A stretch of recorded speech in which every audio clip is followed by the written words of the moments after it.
Okay, welcome back to another session, everyone. Um, Let me give you a previously on to refresh your memory on what happened last session. Um, so last session we started with Betty monitoring the docks on the city of Amos. With Betty was working with the rats and goldferns that she hired. Um, However, Zerui Lee's airship did not arrive in the early morning, so Betty decided to head back to Annabelle's to meet up with the rest of you and kind of report in. Once you all were together and after some time passed, a Goldfern found Betty to inform her that Zerui Lee had arrived. You all then proceeded to follow Zerui Lee all over town after finding him at the tavern to which the Goldfern had led you.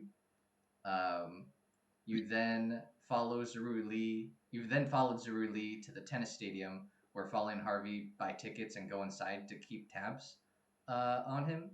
Danni had stayed behind at the tavern and found a letter of interest that they then brought to Harvey and Folly at the stadium. Um, Zerui Lee then leaves the stadium, and you all track him to a suspicious kind of nondescript building, which turns out to be a drug den. Danni then sneaks inside and finds out that Zuri Lee bought a key off of someone in there.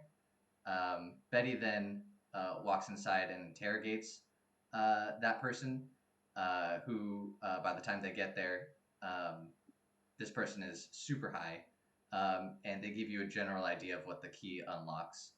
Um, and then we end the session with Folly, Harvey, and Annabelle tailing Zerui Lee as he heads towards in the direction of the head of the dragon. So that's where we left off. So I'm going to kind of like reset the scene, I think, with everyone. Danni and Betty, you guys were planning on staying behind at the drug den. Is that correct? I'm going back to the tavern hotel we were at to return Zeruili's stuff so that he doesn't know Oh, that we okay. That you tampered and okay. snuck in. Yes. Excellent. Okay, and then Betty, were you gonna stay at the drug den longer, or was I mistaken? So we resolved it. Basically, I went in. I told everybody to go because I was going to go back in. Right. I went in. We had the intimidation scene, and then the guy who runs the drug den told me I had to skedaddle, but I gave him like a nice little bribe so that he keeps his mouth shut. And then yeah, I'm just heading back to I'm heading back to the apartment right now because like I don't know if they're gonna get caught up at the tavern, and I don't want to be at the tavern looking for them when Zerui Lee shows up. So I'm just heading back to the apartment. Okay. Okay. Okay. And then Folly and Harvey and Annabelle are gonna continue tailing Zuri Lee, right? Okay. Excellent. Then let's start with Folly and Harvey then. So Folly and Harvey, you guys are with Annabelle, and you are staying far enough behind Zuri Lee, but keeping an eye on him as he walks in the direction um, towards the head of the dragon. He doesn't seem very concerned at all, and he's kind of taking his time. He doesn't seem to be in a rush, and as you follow him, he eventually enters a tea shop, and uh, you can't see him once he enters this tea shop, but it seems to be just a normal tea shop towards near the head of the dragon at this point. Are there any windows on the tea shop? There, yeah, there are a couple. It's not like a big wall of glass there, but it's like there's like a couple of windows on this building. Okay, I want to go up to one of the windows and try to like peer in and see what he's doing. Sure. Why don't you give me a discern realities roll? See what you can pick up. 12. Oh Double shit. sixed. Hell yeah. Go ahead and ask 3 of the questions from the list. Do you have the list? What here is useful or valuable to me? I mean, the most valuable thing here is the fact that you have eyes on Zerui, and I think what you like glean from like peering in through the window is that he's kind of he's posting up here. It seems like he gets served a cup of tea, and he pulls out a book, and it looks like he's planning to be here for like an extended period of time. So, I mean, that kind of answered another question, which is what is about to happen. Yeah, but since I gave that to you, you could ask 2 more questions, unless you want to just roll it up into the. Okay. What here is not what it appears to be? Ooh. Okay.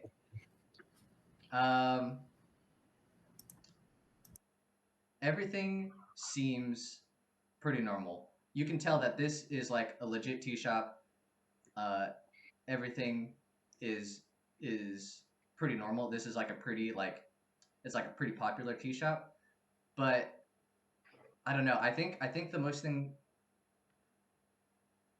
thing that you get the most is that Zeruli is just waiting here for some reason. He's not here to enjoy the tea. He's here to wait for a little bit for some reason. In that case, what do you think I should be on the lookout for? Ooh. Oh, damn. That's a very good question. You should be on the lookout for Zeruli's attention. He's done a very good job, but I think as you've watched him a little bit longer now, you can tell that he is being a lot more careful than he's kind of maybe let on, and he's kind of like not constantly, but very very frequently and periodically scanning the area and looking around. Okay. But yeah, so after you kind of like peer into the tea shop and see Zeruli, and you kind of understand that he's going to be here for some time, what do you want to do? Yeah, I'm gonna pass it on to you, Marl. Oh, you mean Folly? Folly. What the fuck?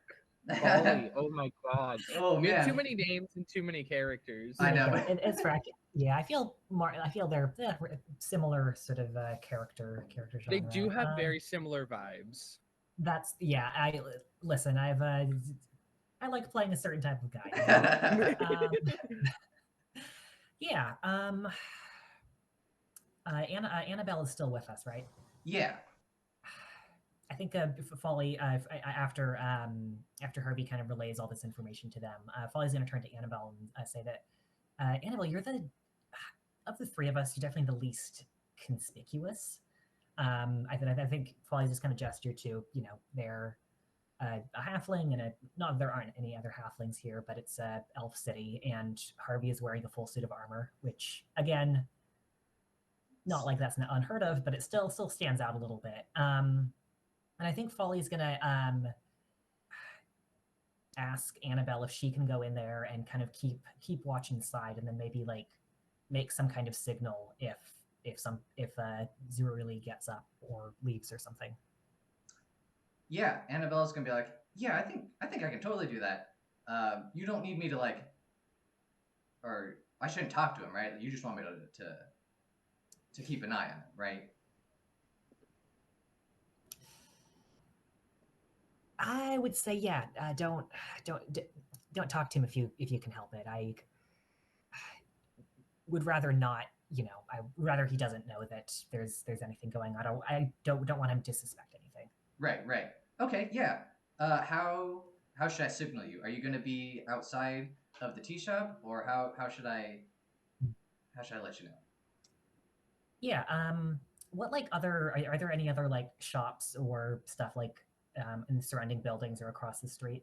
Yeah, I think there's like, yeah, I think this area has a couple different shops. I think there's maybe even a restaurant or two. I think there's one maybe a little maybe like a block away that has like even a patio or like outside dining type situation. Okay. You said this place has windows. I'm wondering if maybe try to see if Annabelle like can like sit near one of the windows, and if something happens inside, like maybe like lower or raise like the blinds or like the shades or something. That's a very good That's idea. Yeah. I think yeah. Folly's gonna point to like one of the then maybe there's like an open chair near the window inside and say, okay, try sitting there, and if anything happens that we should be aware of, pull down the shades really quick, and we'll come see what's happening. Okay. Annabelle is like, she's pretty excited to be like have something to do on this mission, and she's like, yeah, I can definitely do that. And she scampers into the tea shop, and you kind of watch her order some tea, and she gets a spot right next to the window, and is ready to go. Sick. Cool. Harvey, if it's okay with you, I think maybe just like go and like buy like a snack or something from a restaurant across the street and just kind of sit there and wait. Yeah. That seems like a good plan. Okay, cool. So you guys are gonna chill there.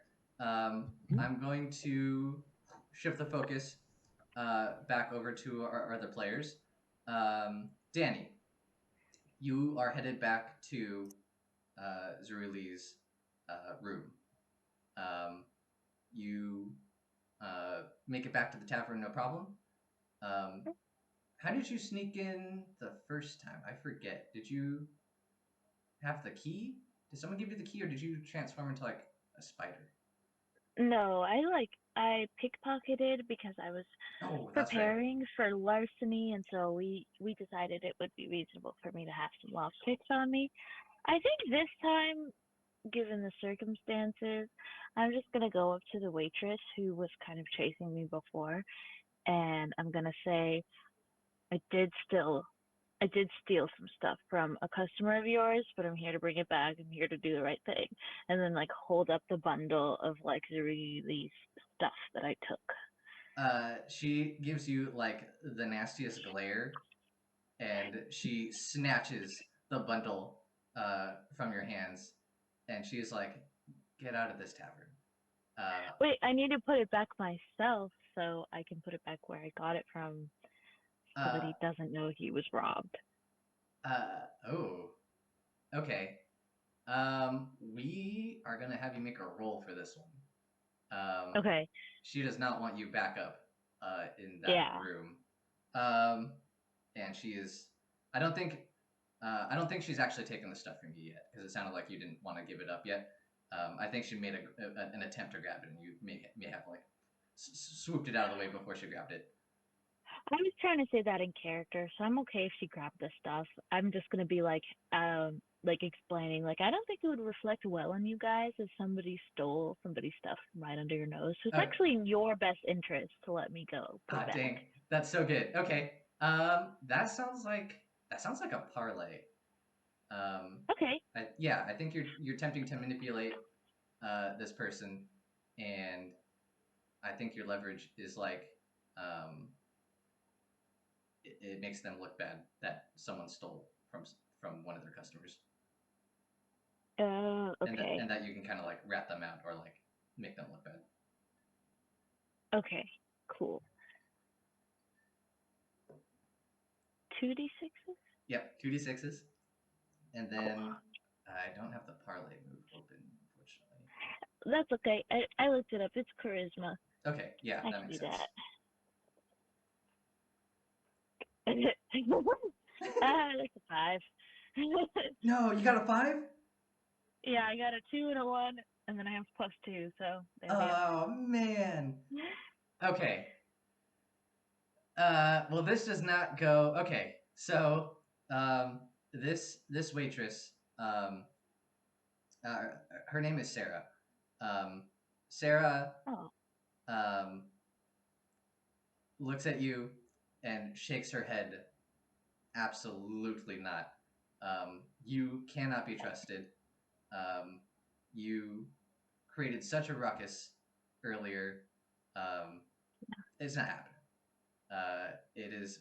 I will give you an inkling of commendation for returning your these stolen goods, but that's all you're getting. Now get out of my tavern, or get out of the tavern. okay. I'm going to lean on the bar and think for a second, and then slick back my hair as much as possible, and then just be like, it's actually really important to me that I'm allowed to go put those back in his room. And well, you don't know about the game Malicious, but let's just say I do have a larceny to commit today, and I would hate for anything to happen to your hotel. But if you work with me right now, I can guarantee your protection from any further instances. I'm gonna. God damn it! I love Danny. The Sarah looks at you and goes and hold on, I gotta come up with another name real quick. She calls Magda. Magda. Yeah. Yeah, she calls over. She calls out, Magda, get over here, and you see the bartender come over, and he's I didn't describe him before, but he's like a pretty big for an elf. He's definitely relatively intimidating size wise. Um, and Sarah goes, Magda, throw this person out. That they want to. We're done with this person. Um, and Magda starts to walk around the bar. Okay. To come get you. Okay. Yeah. Okay. I think, yeah. There's definitely. Okay. Elemental mastery. I will call on the primal spirits of fire, water, earth, or air to perform a task. And on a 10 plus, I can choose 2. A 7 to 9, I can choose 1. Here's the task I would like some water to perform. I would like to call on the spirits of the water that's in the beer keg and make the beer keg explode to distract it. Okay, excellent. Go ahead and do that. Do you have to make a roll to cast that spell, or is that like an ability? Okay. I have to roll, and then yeah. Okay, 7, 8, 9. So that means I can do 1 move. Okay, excellent. That's the move I would like to do. And that's the move that you're going to do. Okay. So it goes basically just almost as well as you had hoped. The keg explodes. Beer, ale, whatever was in there, sprays out everywhere. It's like this pretty crazy liquidy explosion, and it garners everyone's attention. But you can tell that their attention is not going to last. So you have to act quickly. Okay. What do you want to do next? Now that everyone's distracted for this brief moment. I just want to try to yank the bundle of Druid stuff out of Sarah's hands and just sprint up the stairs. Okay, you can do that. I don't think since everyone's distracted and you've taken this opportunity, you are able to grab the bundle from Sarah's hands, and you start sprinting up the stairs. But then Sarah yells out, "Hey!" And she points at you, and Magda starts to follow you. You are much quicker than he is. He's like a lumbering. He's like lumbering behind you while you're like swiftly up the stairs, right? So you still have a head start, but it's things are happening. What do you do once you get up the stairs? So I'm gonna try to get into Zerui's room. I don't think I locked it behind me, so it would still probably be unlocked, right? Unless he came home. No, he did not come home because you guys were following the whole time. Right. And I'm pretty sure you left it unlocked as well. I think you almost even specifically said you wanted it left unlocked in case you needed to come back. No, wait. So yes, you floop up the stairs and you go into Zerui's room. Okay, I'm gonna do the thing where I like, in movies and whatnot, where you like wedge a chair under the doorknob so that like it blocks the door. Yep. And then I'm going to try to rearrange everything the way it was before I took it. Okay. You do that. I think you do it like pretty quickly. You didn't because you didn't take that much stuff from Zerui's things. So you're able to do that pretty quick. But you hear a banging. Open up the door, and you hear like the rattling of the doorknob. What are you gonna do? This door is probably not gonna last if he keeps banging on it. Okay, I'm gonna move the chair back to where it was as quick as I can, and then transform into a crow. Okay. Go ahead and make that roll to shapeshift. Ooh, not too hot today. Okay, 7. Okay. That's 2 holds. That's still 2 hold. Excellent. You transform into a crow. The door flings open, and Magda steps in, looking for a halfling woman, or a halfling mouse person. Yeah.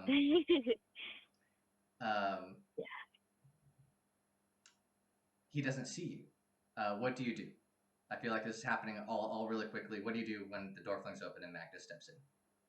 I'm just gonna like fly past him as fast as I can and fly back downstairs to go taunt the waitress a little more before leaving. Okay. I feel like you've done this type of move with your crow a couple of times before, where you've like tried to like dexterously and quickly like swoop through entryways or through past people. So I think we're gonna make that one of your crow moves. I don't know what to call that yet, but I think you'll need to spend a hold to do that. Okay. I envision the crow being like kind of a jerk, you know? I mean, I feel like that fits with Danny's MO. Okay. So maybe I'll just call it dodge for now. Ooh, But yeah, that's when I pretty spend good. one of my holds, do that.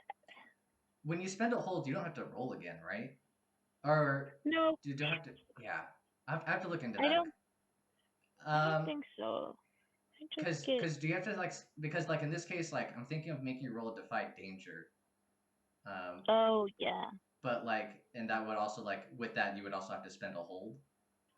But I think if I'm doing something that's not one of my moves, I have to roll. But if I'm doing something that is one of my moves, I spend a hold. It's kind of like a spell slot, from what it seems like.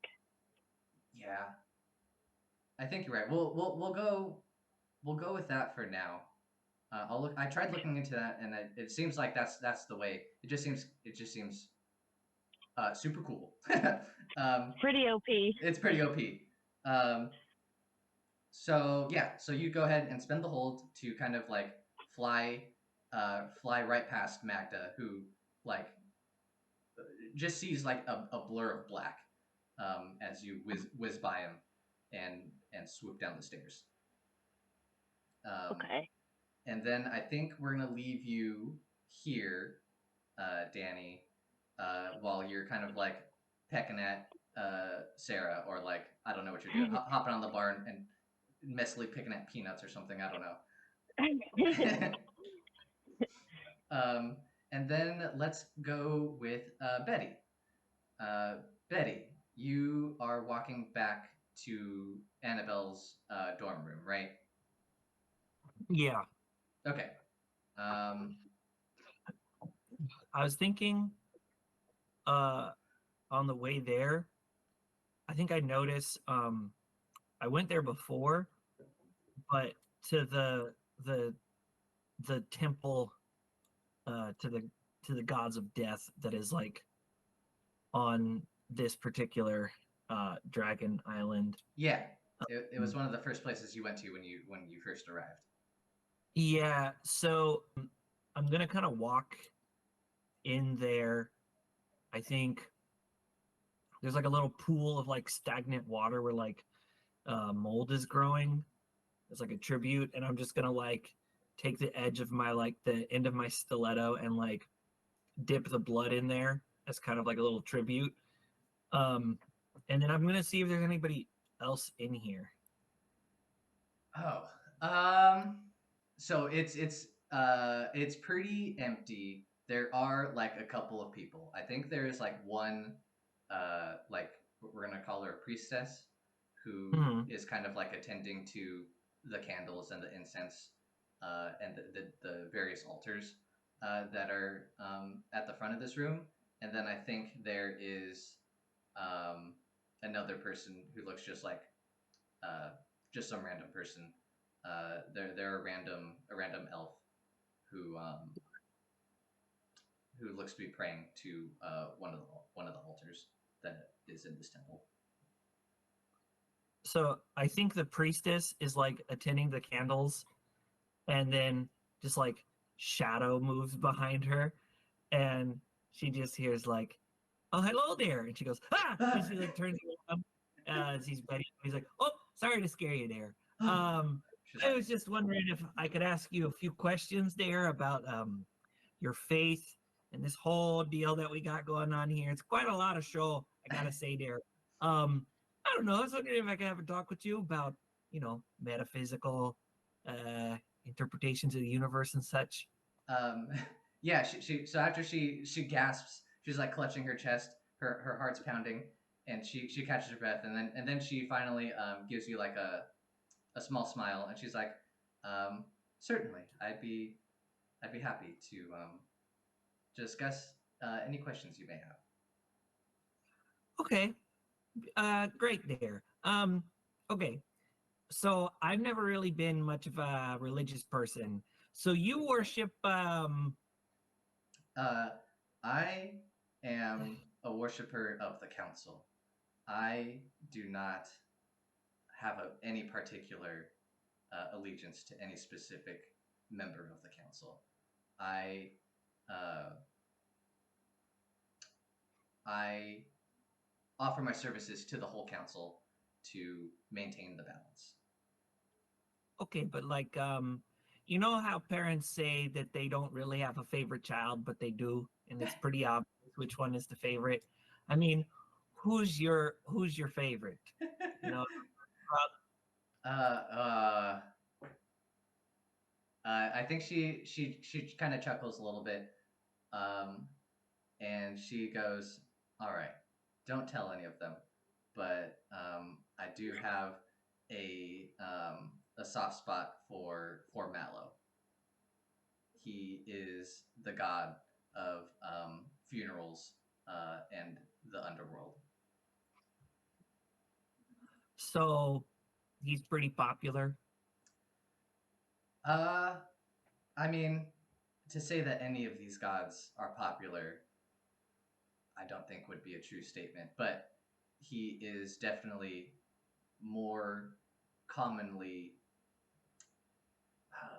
believed in, would be maybe the best way to describe it. A lot of everyone, participates in the funerary rites when their loved one passes away, and they often pay respects to Mallow during this time. I was gonna say, and he's like what, like a big, scary, terrifying stranger in a cloak with like a face covered in shadow that like haunts you where you walk and all that? Um. Let's see. He is not necessarily that uh wouldn't necessarily fit that description. He takes on generally the form of someone who's tall and has very broad shoulders.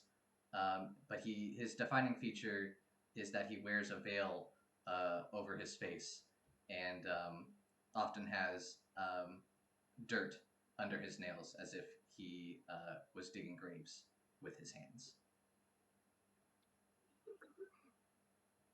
I think Betty's trying to figure out it. Her face is like perfect, like blank in the eyes, smile. But she's trying to figure out if that's the spirit that's been like showing up near her. Sure. Okay, hold on. Let me see if I can't give you a little bit. It sounds like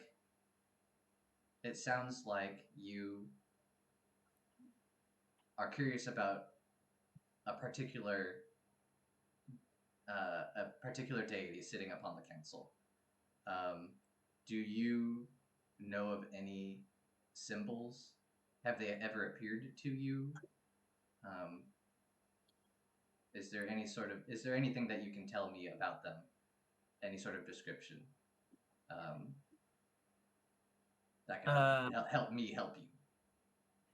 Yeah, Betty's just gonna like pull off her glove and show the like weird like skull face pattern that's been appearing in like the back of her hand. Oh, okay. Yeah. She looks at it and she kind of does like a hissing gasp, like she almost like grimaces at that, and she's like, "You've been marked by the hunter. They reside over those who have been slain or hunted or killed. They are hard. They are often misunderstood, and they are often seen as one of the more,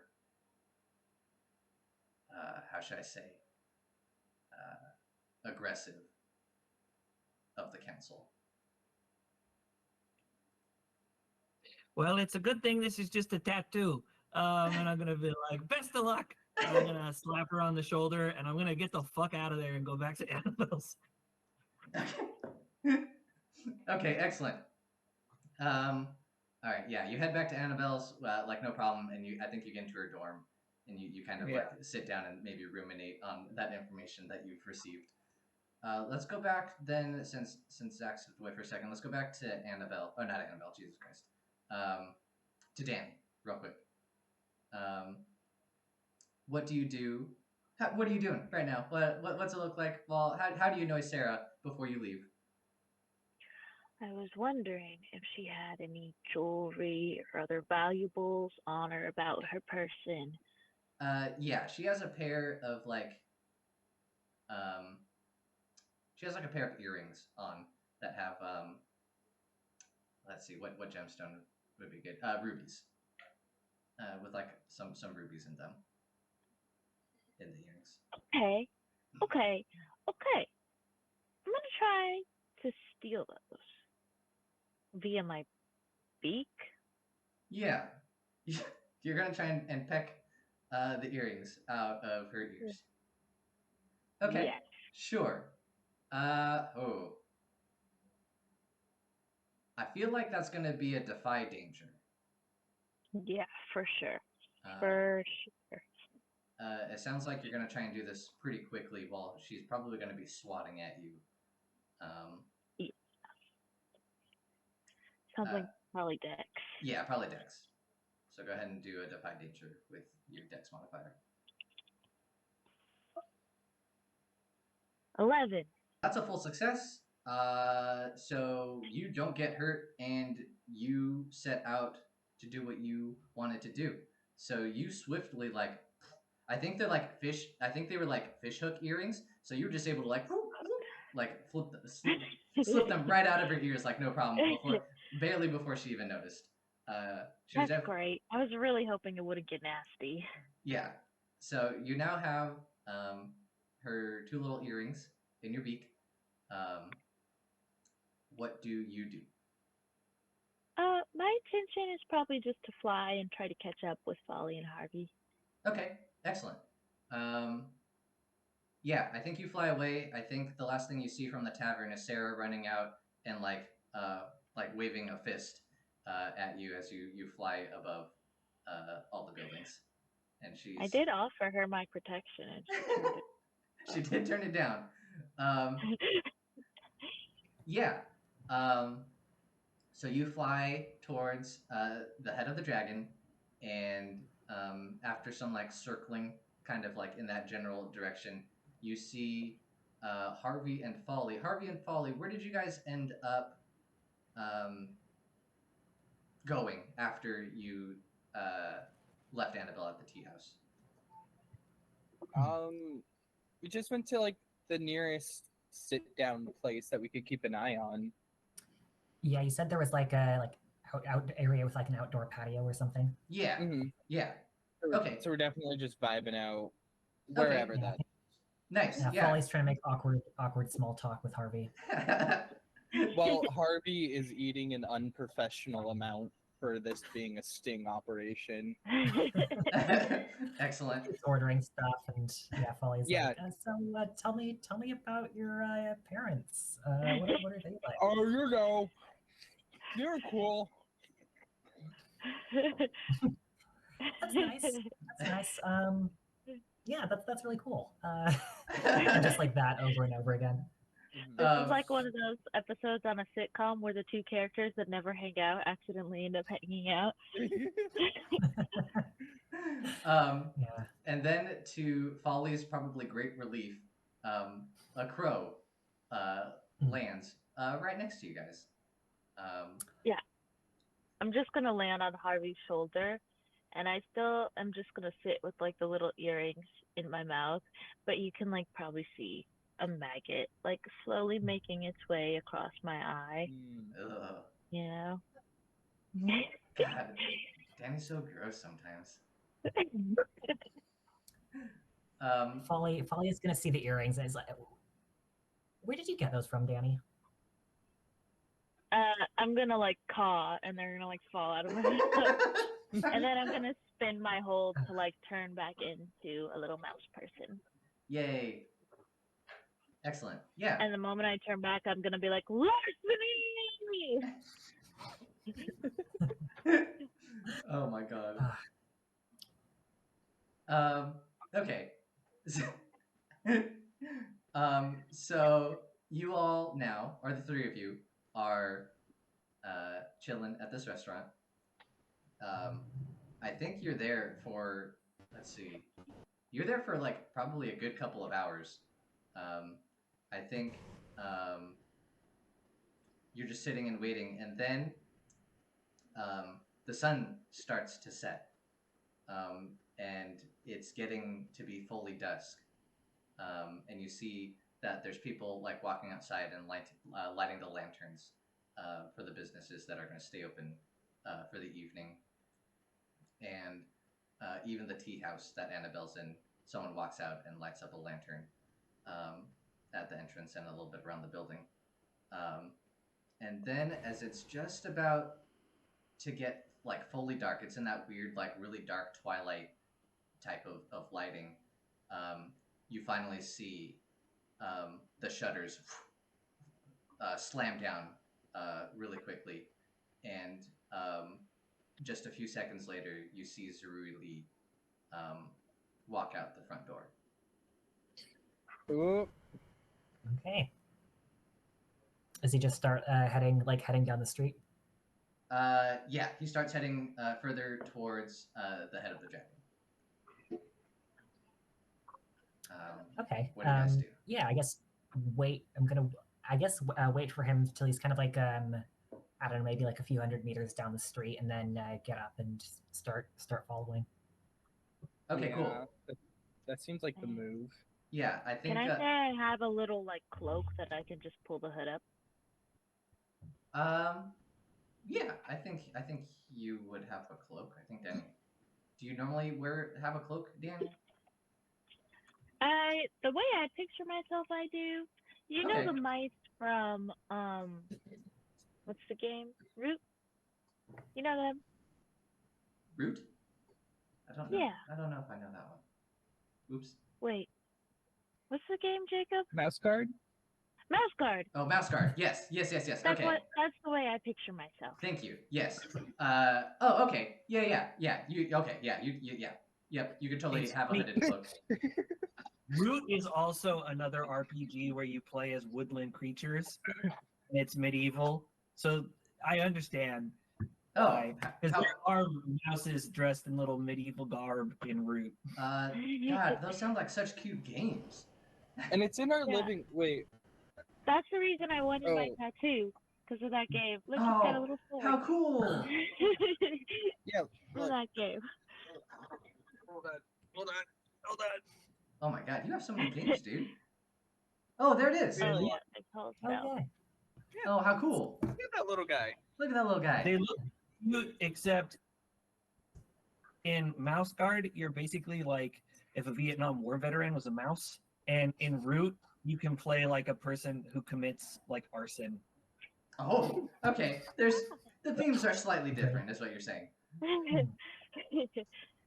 Well, Uh, I think that you'll find, Devin, that the contrast between the aesthetics and the themes discussed in the work, it helps to bring out those themes in the same way that, like sweet and sour can often play against each other. It distinguishes the two games as two separate games.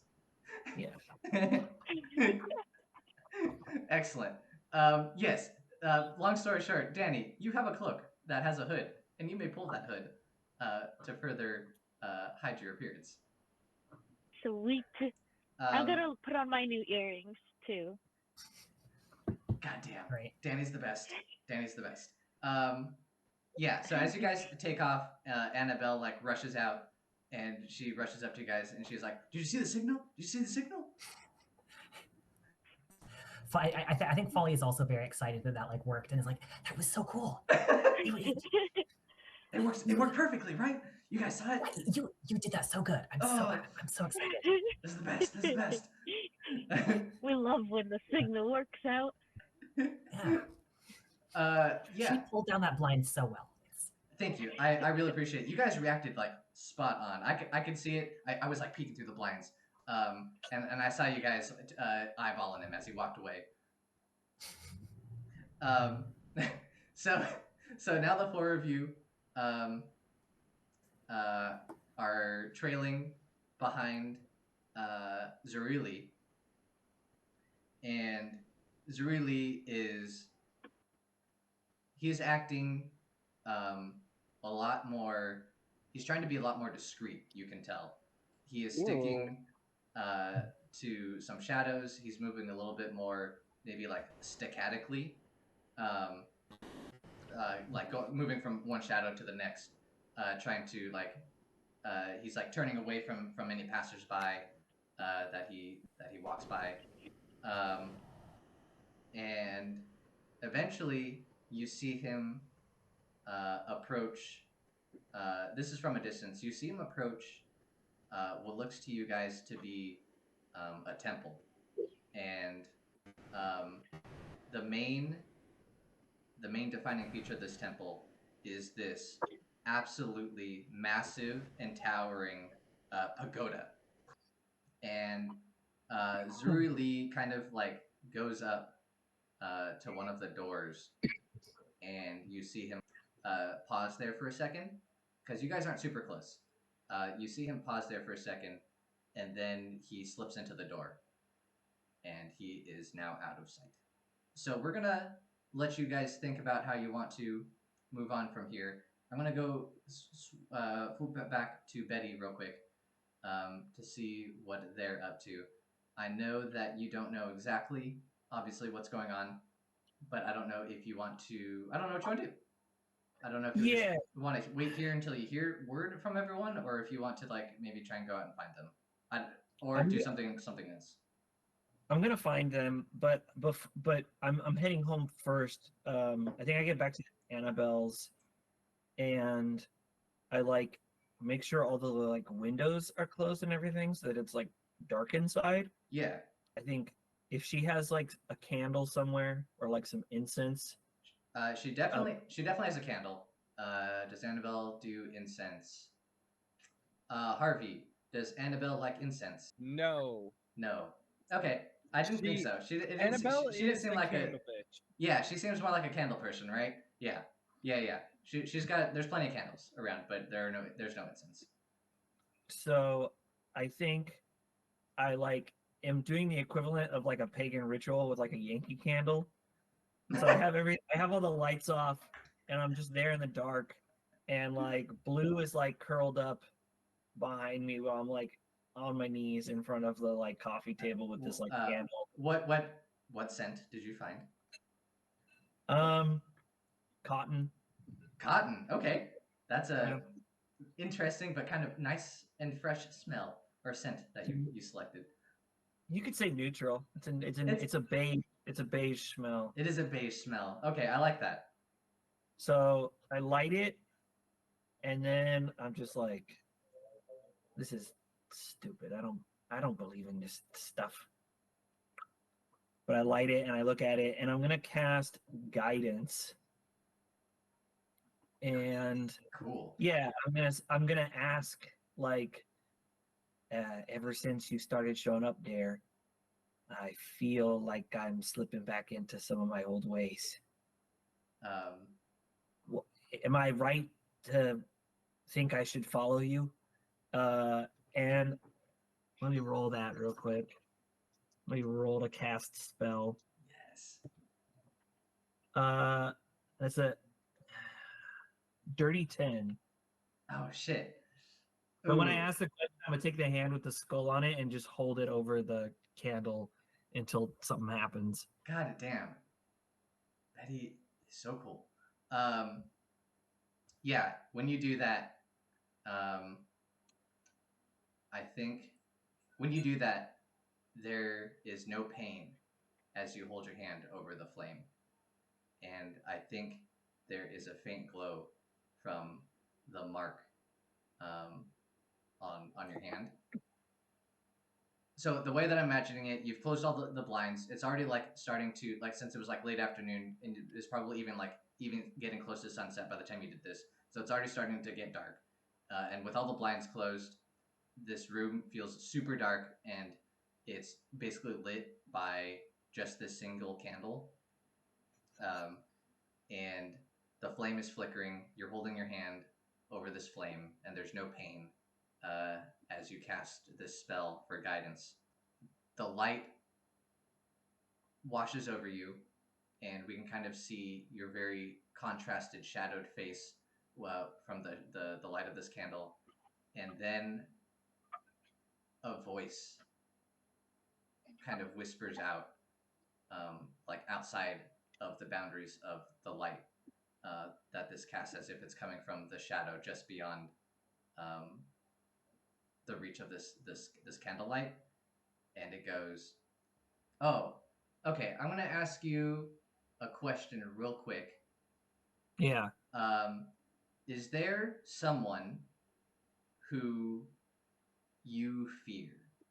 Is there someone that you are afraid of, or is there something that you're afraid of?" Betty was afraid of one person, and he's dead. He's dead in the ground. Who was that person? It was her like the sergeant of like her army group, and it was like also her uncle. Okay.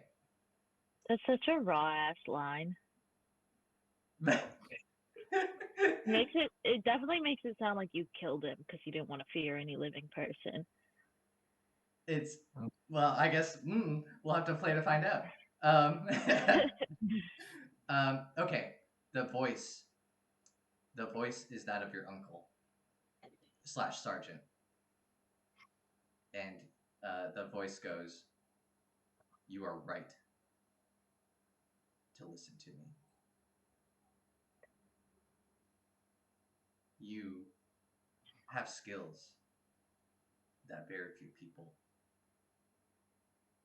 can ever have, can ever obtain, can ever earn. You should use them when you can, and I will help you along the way.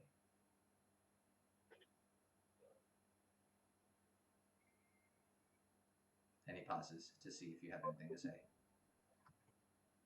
I just like reach down and I put out the candle and I go, oh fuck.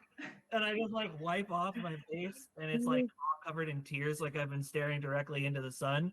And I like go and I like open up the windows and I'm like, okay, Bleu, we gotta get out of here. And I like reach into my back pocket and I have like wrapped up in like a wax sealed envelope, just like a piece of like rotting meat with like a bunch of for lack of a better word, Danni maggots in it. I let Bleu smell the maggots.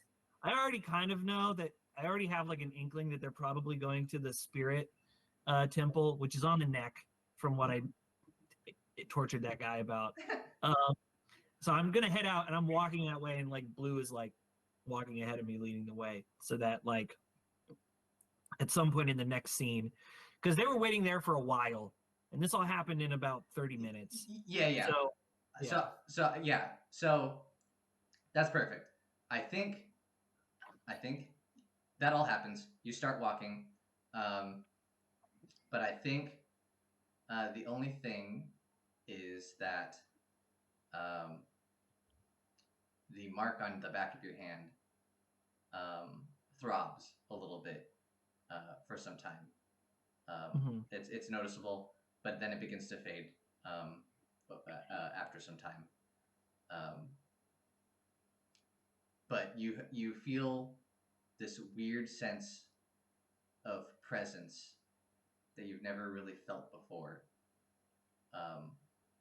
That you feel like someone is watching you just beyond your sight, just beyond the light, in the shadows.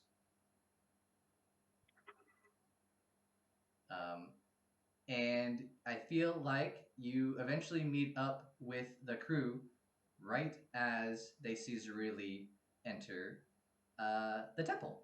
So,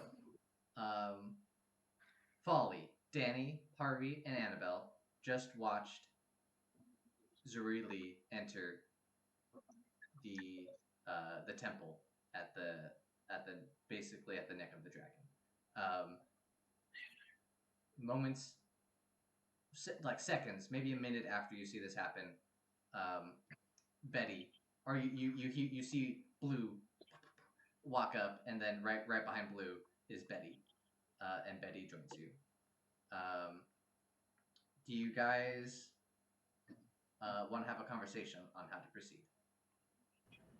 Harvey ain't that smart, and he does not want to fuck this up. So he probably wants to know how to proceed here.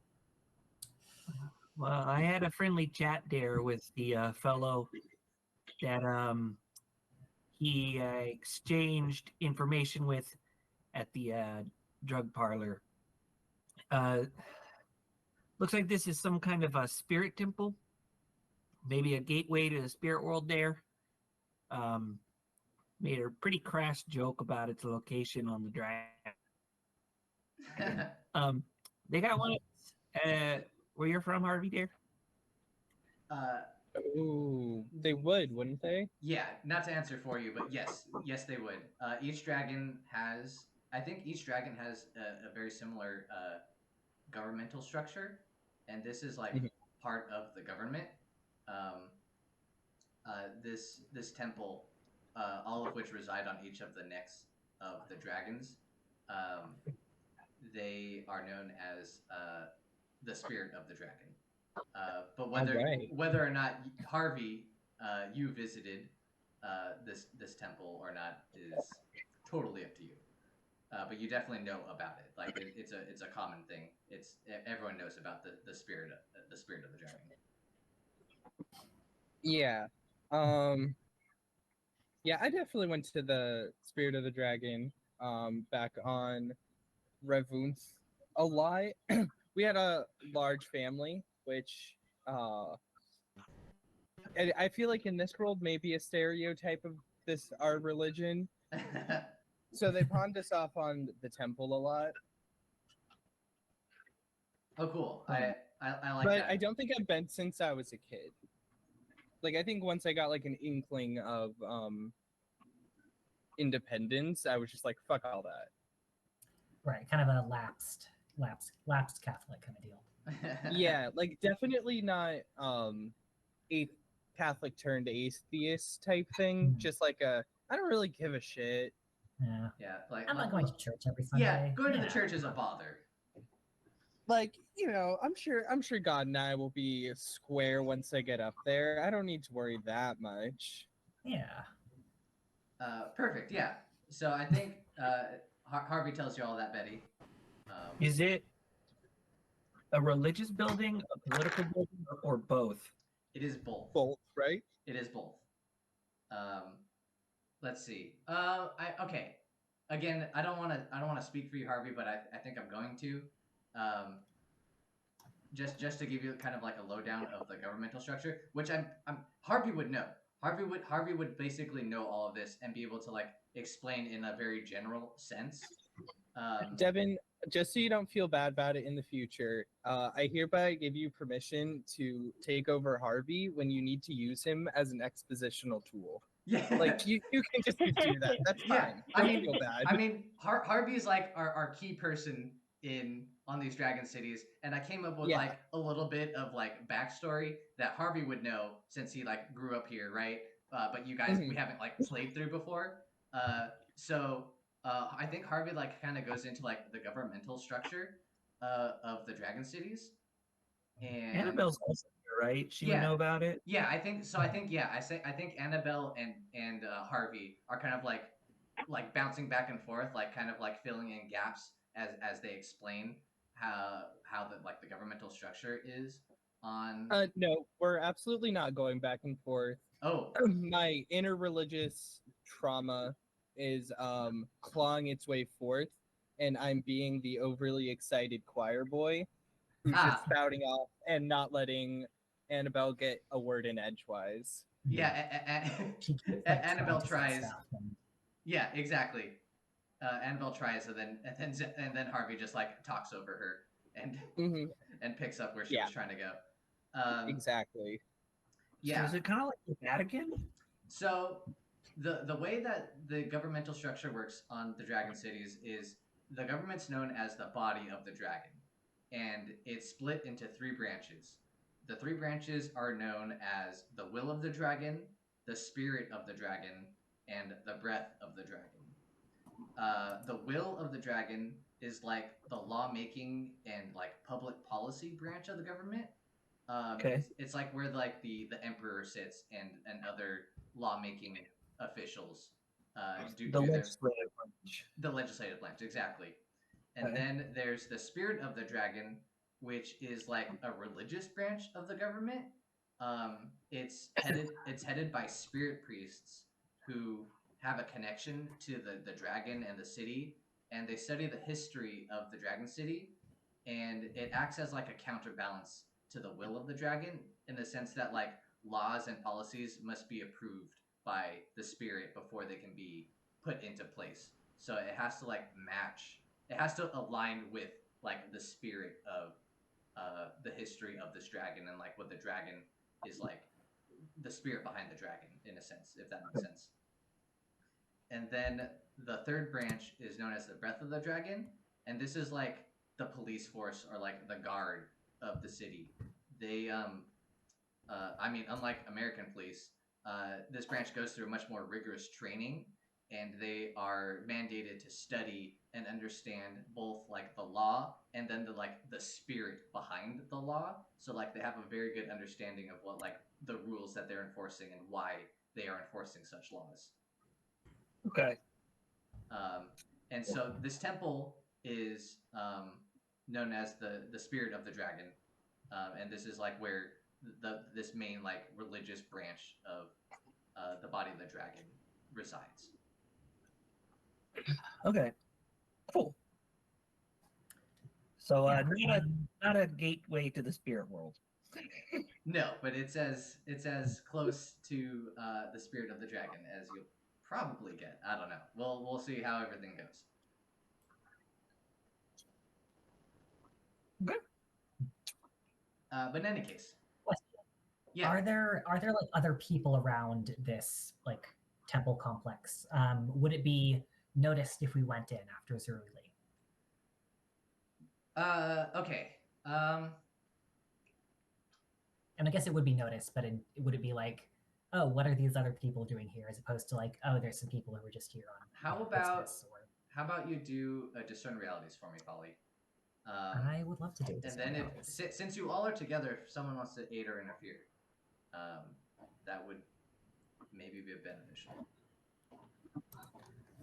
Since you all are kind of like looking, it might make sense. Yeah, I can aid. I'll Okay. aid as Okay. well. Wait, Do what'd I you need say? to roll first? Yeah. Danni, you'll roll your aid move first, which is your 2d6 plus your bond with Folly. Oh, I don't know what my bond is. How do I know? It should be on the front of your character sheet. I think everyone has a +1 with everyone. I don't think anyone has anything more. I rolled an 11 to aid. Okay, I think only one person can aid. What? Like, not that only one person can roll, but like it can't stack. Oh, well, I wouldn't have done that then. My bad. I'm sorry, Alyssa. I didn't mean to steal your roll. That's fine. I thought we could all do it. Okay, Yeah. 6. So that's just a +1. Yeah, it's a +1 for the aid. Okay. What? I'm sorry. Did you roll your discern realities? Yeah, yep, I got an 11 total. Oh, okay, excellent. Nice. That's great. Good Yeah. job, So I guys. think with all of you kind of like scouting out and like trying to like determine what to do next, Folly, I feel like you're like putting everything together as you all are discussing this. So go ahead and ask 3 of the questions from the list. Okay. What should I be on the lookout for? Sure. I guess number 1 is Zeruri Lee. Zeruri Lee is being particularly careful right now, and you should definitely be on your guard. In the sense that like Zeruri Lee appears to be doing something pretty shady. You see no one else like entering in the way that he entered, and for the most part, no one else is like going in and out of this temple. It looks like it kind of like the activity like slows down to a halt at nightfall. So Zeruri Lee entering at this time is definitely like probably not sanctioned by the temple. Interesting. But you also notice that there's very little like maybe security, and I think Harvey and Annabelle both kind of like perk up or like speak up at this point and tell you that like yeah, basically like the spirit is like the spirit of the spirit of the dragon is like a pretty like holy part of the city, and the people of Amos or any of the dragon cities just it's not even within their brain, within their minds or thoughts to think to like do anything untowards in this temple.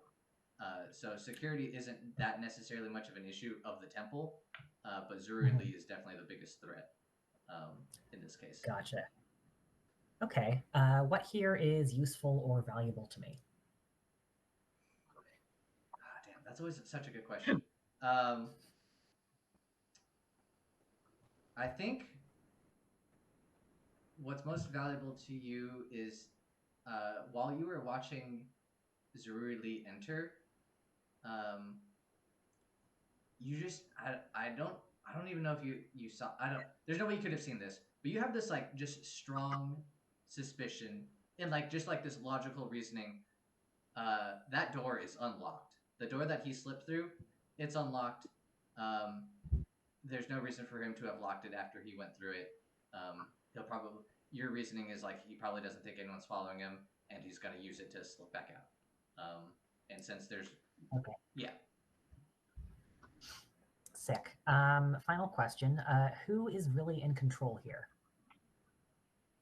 Ooh. Oh. At first it seems like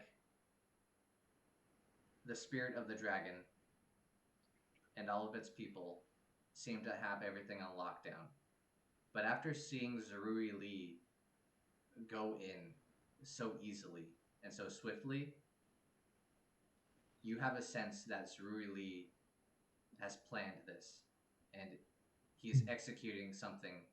He's executing a plan that he has prepared for, and that he, in this moment, as you guys are trailing him, is in control of the situation that he's progressing towards. Okay, interesting. Okay, so from Folly's point of view, like our kind of stated mission here was to track Zuri Lee, not let him know that we're following him. That being said, I suspect that something is going to be happening here that maybe Ash would want Folly to prevent. Who knows? So Folly is going to try to cast a spell. I want to try to cast guidance. Excellent. Go ahead and cast that. Okay. Is there any sort of like, do you have to like ask a question before you cast that, or do you just kind of like cast it and then let the spell kind of like guide you towards whatever? Yeah. The language of the spell is, and this is if I succeed, which I haven't rolled yet. The symbol of your deity appears before you and gestures towards a direction or course of action that they would have you take, then disappears. Okay, perfect. Yeah, so go ahead and roll that, and let me know what's going on. Okay, I got a 5. Oh shit. That is a hard failure. Yeah. Okay, that means I have to make a move. Do you get XP for failing?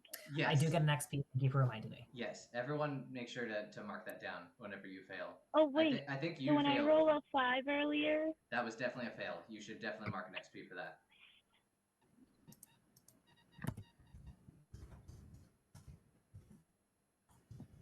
Okay. Let me see. Let me think. Let me just think for a quick second.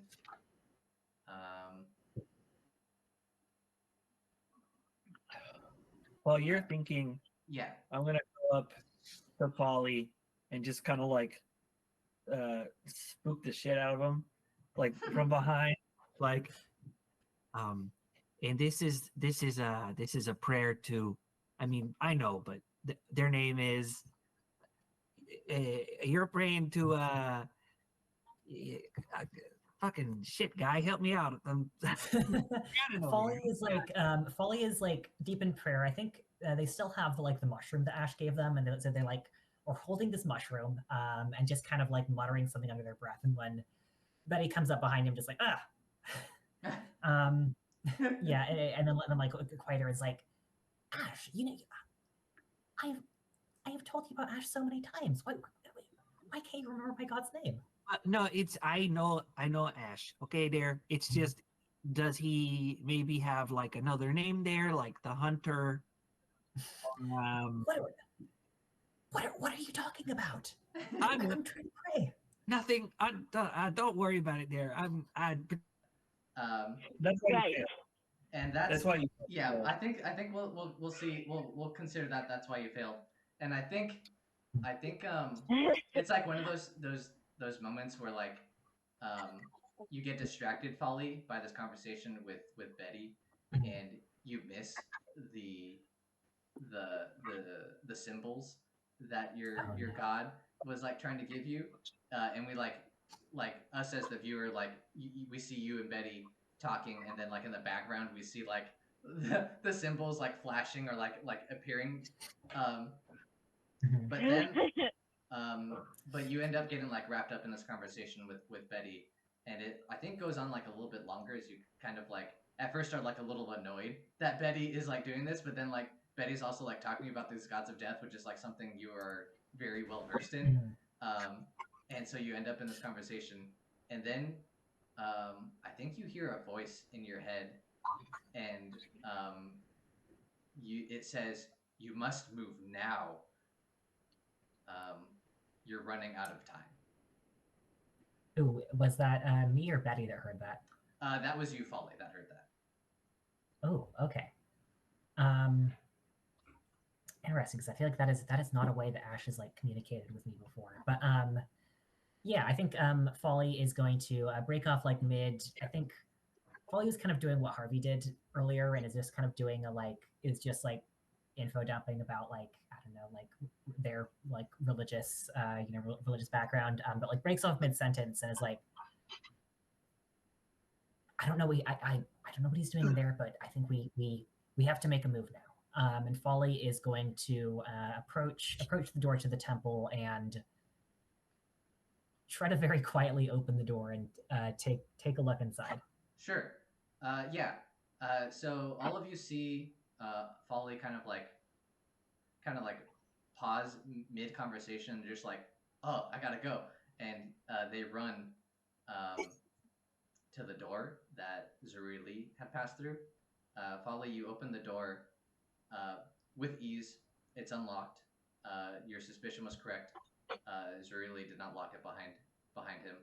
Um, and it opens with no sound, and you're able to peer inside, and you see that it just opens up to the temple grounds. It's kind of like a big open field leading up to the pagoda, and then past the pagoda is like another wall. Yeah, and I think that's what you see. Okay. Do I see Zeruli anywhere? You do not. Okay. In that case, I'm going to gesture the rest of them over and step inside the gates. Okay. Folly steps inside the gates, enters the temple grounds. What do the rest of you do? I think, what do the rest of you do? Well, follow. Excellent. You guys. Oh, go ahead, Danny. I'm gonna like try to run up next to Folly and then real quick be like, "Hey, you remember that time I made you a cup of coffee and you drank it and it tasted bad because it was actually my blood?" That was really mean. That was a really mean prank to pull on me. Yeah. My mom says I need to work on my pranks. In fairness, she did most of them to me when I was a kid, so I thought it was just cool. You remember that one time that you were sleeping and I stole your blood? Great. I love that we're finally getting the backstory on our bond, which is just never been. That was you. I thought like an animal just bit me in the night. What are you talking about? No, that was me. If it was 3 months ago, if not, it was definitely an animal. And then you remember how I drank it, tying us together forever, but it's cool because we have such a strong bond of trust and friendship. I didn't know that you drank my blood, but go on. Yeah. I think this is leading to something that's not just like a confession.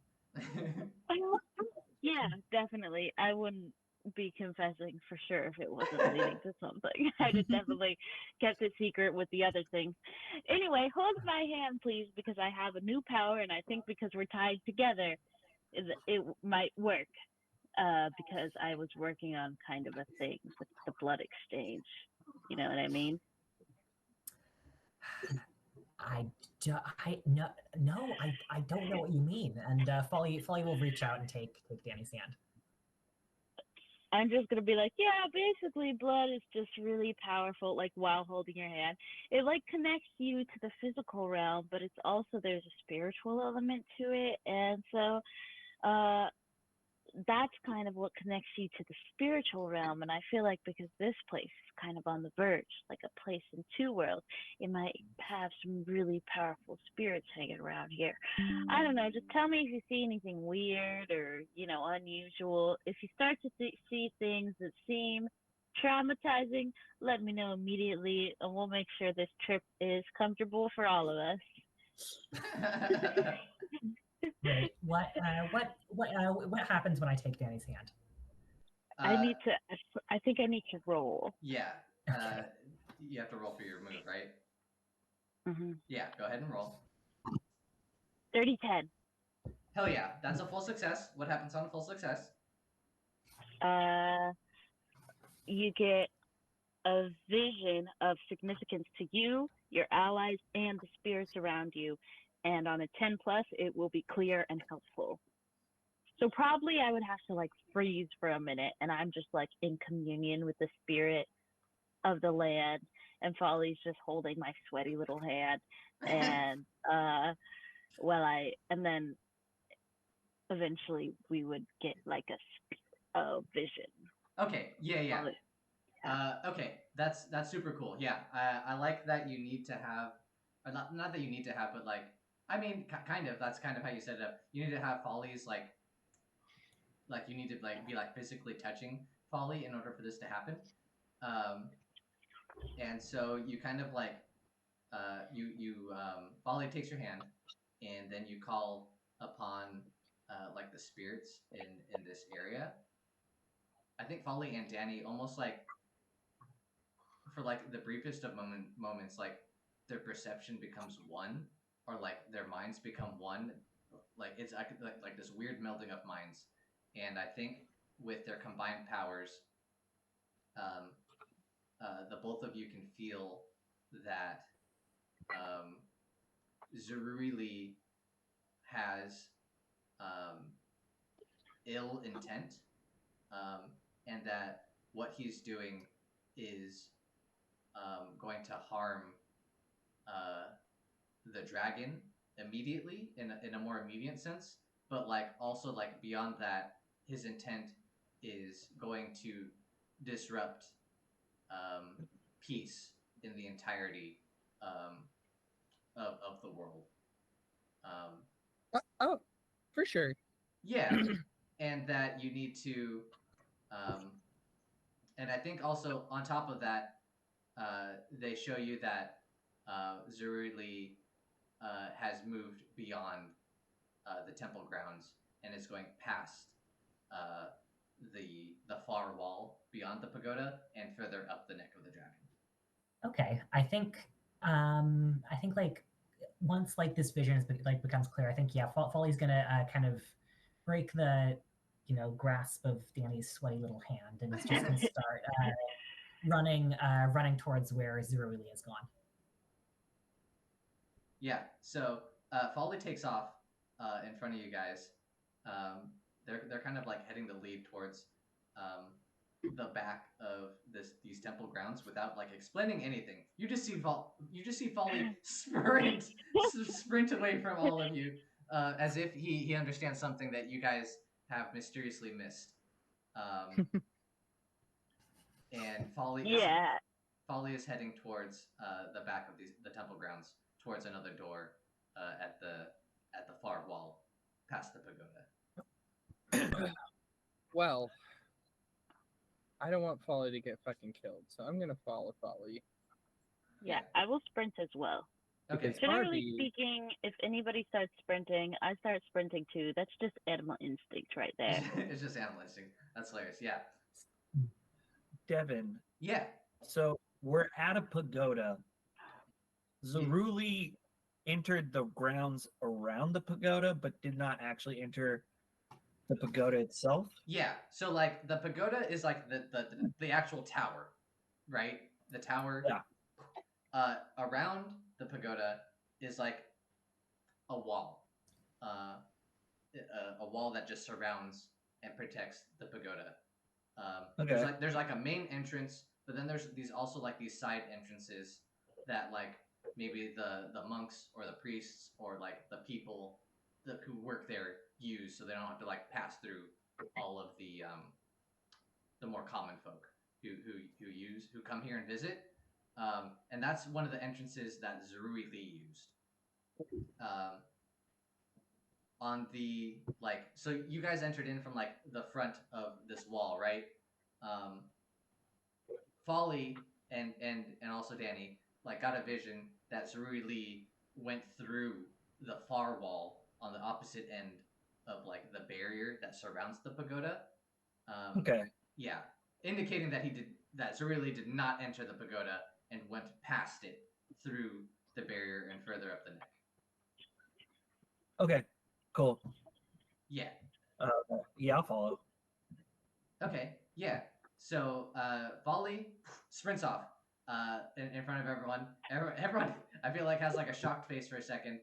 But Harvey and Danny react pretty quickly. They take off after him, and then I think Bleu, Betty, and Annabelle kind of trail behind everyone. Yeah, I'm trailing at least like 100 yards behind. I give him like a minute of sprinting, and then I'm like, okay, let's go. Okay, cool. Yeah. So all of you are running like in this weird like spread out column. Folly gets to the door first. I imagine you're gonna like. No, I'm gonna. What do you do once you get to the door of the far end of the temple grounds? I mean, yeah, Folly's gonna try to open it and run through. Okay.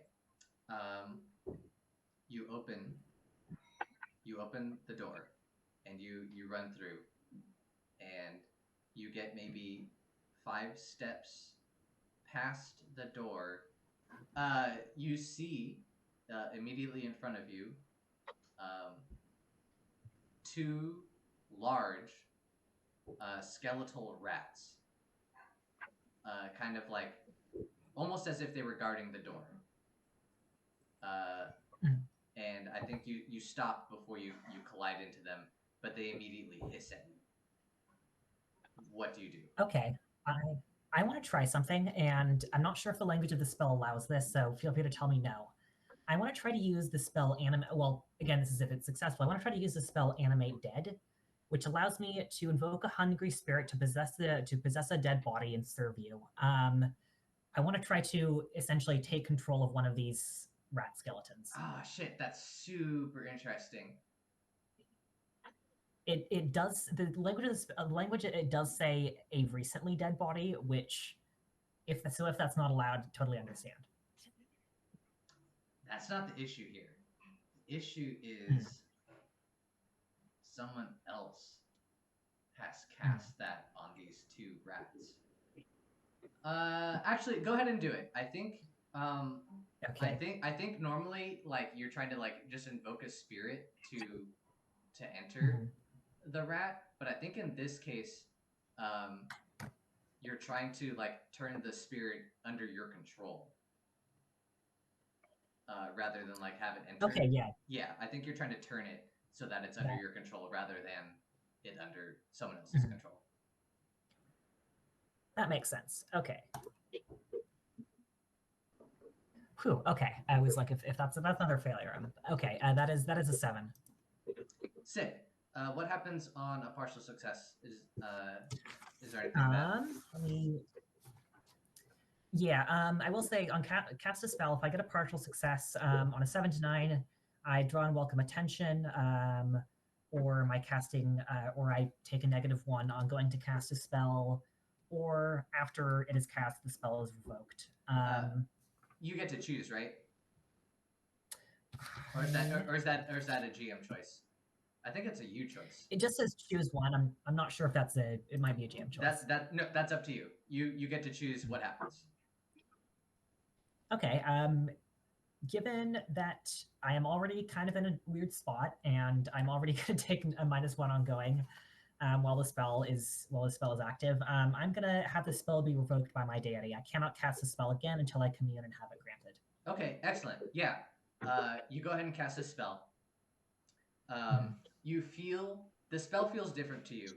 I don't know if you've cast a spell before, but you know that it feels strange, and that instead of like trying to summon a spirit to like inhabit a corpse, you're trying to like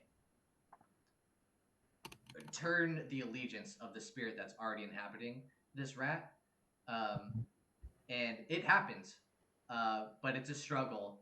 And during that struggle, the spell kind of like fades from your memory, and you know that you need to like study how to do the spell again, as because the it was more of a struggle than you were expecting to cast the spell, and it kind of fades from your memory, and you're unable to cast it until you kind of relook at your spell list. Okay, sick. Yeah, I want I want the rat that I have under my control to, if not immediately attack, kind of turn around and hiss at the other rat like it's it's facing away from me. It's kind of protecting me and the rest of my crew now. Okay, sure, yeah. Okay, we'll have that happen. Everything's gonna happen pretty quick now. Folly casts a spell, turns the rat onto their side. The rat hisses at the other rat, causing the second rat to like pause in slight confusion, as far as like a confused, or as far as an undead rat can be confused. But it causes it to pause long enough to recognize that there's another threat, and then Harvey and Danni enter in behind Folly and see the scene before them. Harvey and Folly, what do you want to do, seeing that there's an aggressive rat, an aggressive undead skeletal rat who's trying to attack you guys? Is this considered a creature of the wild?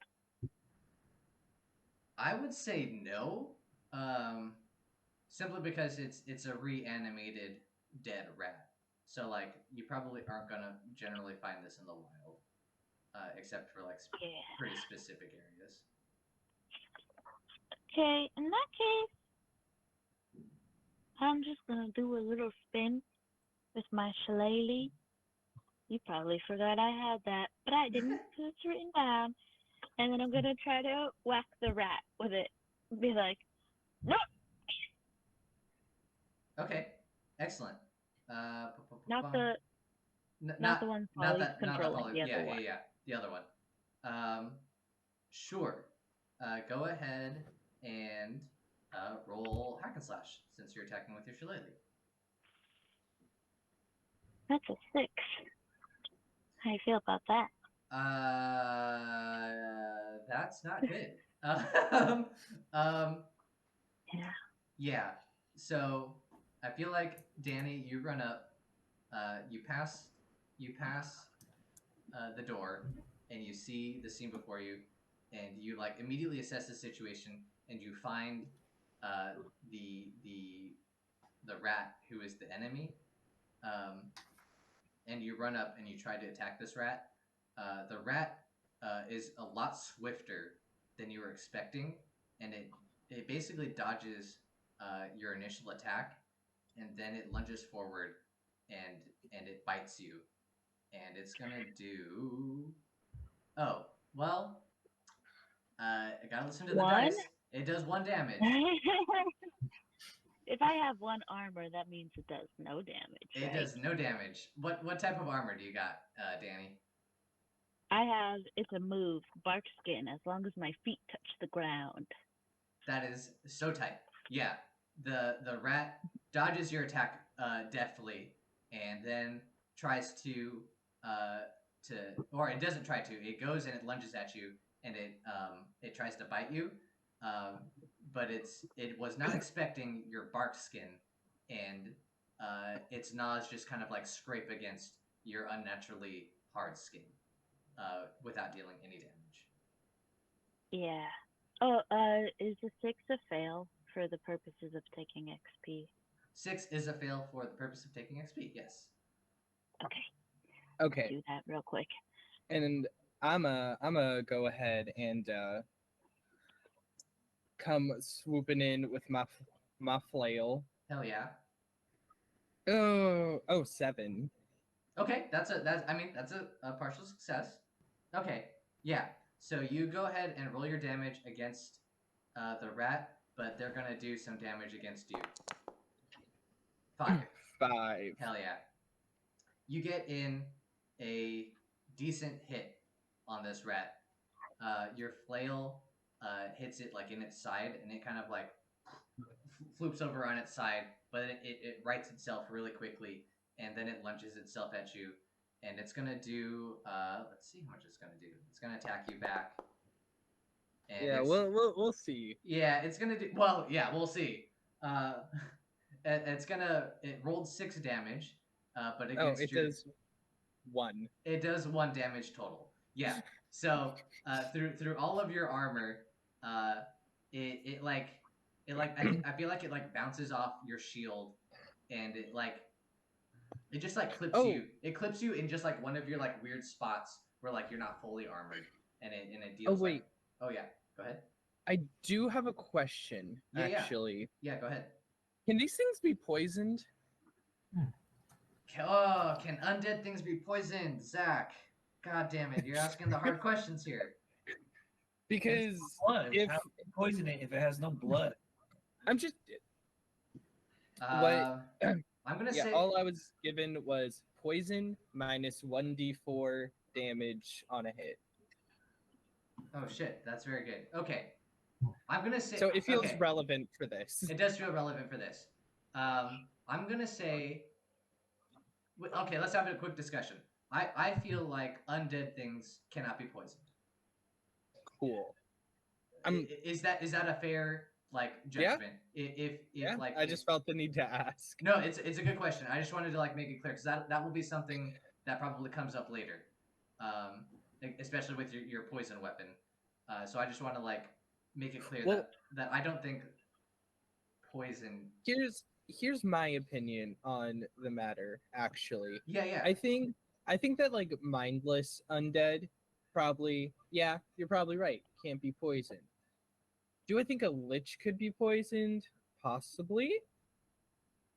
I think poison reacts with your body chemistry, and if you're undead, you don't have body chemistry. Yeah, I feel like more advanced undead has body chemistry. Yeah, I was gonna say to I some feel like extent. I feel like what Jacob said earlier that like since these rats are kind of like more on the skeleton side, they don't really have blood for the poison to like course through, so like it's not gonna really work on them. But like to your point, Zach, a lich who has like a more like flesh-ish body, the poison might be a little bit more effective because like you're right, there's like definitely like snake venoms that like coagulate the blood and make it like really like it can't be used, which would like really fuck up a flesh body.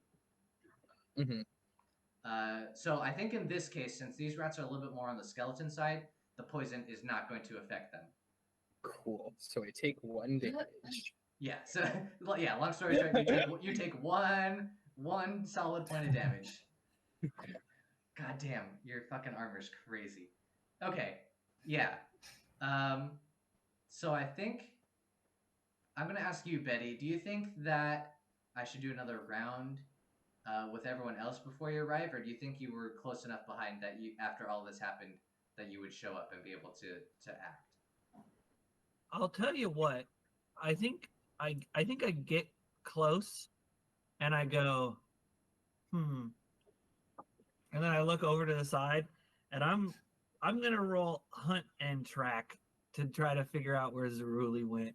Ooh, that's Nice. very good. Okay, so you get like I'm gonna just walk right past this. yeah, not make eye- you get just past the door and you see all of this happening and you're like, ooh, no thank you, and you cast hunt and track.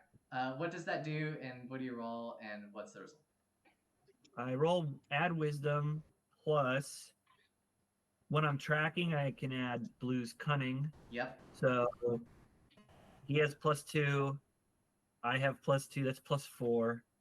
Oh, thank God, because I rolled a 3 on the dice. So that comes out to 7. So Okay. 7 plus you follow the creature's trail until there's a significant change in its direction or mode of travel. And then if there was a 10 plus, I could ask you a follow-up question. Sure.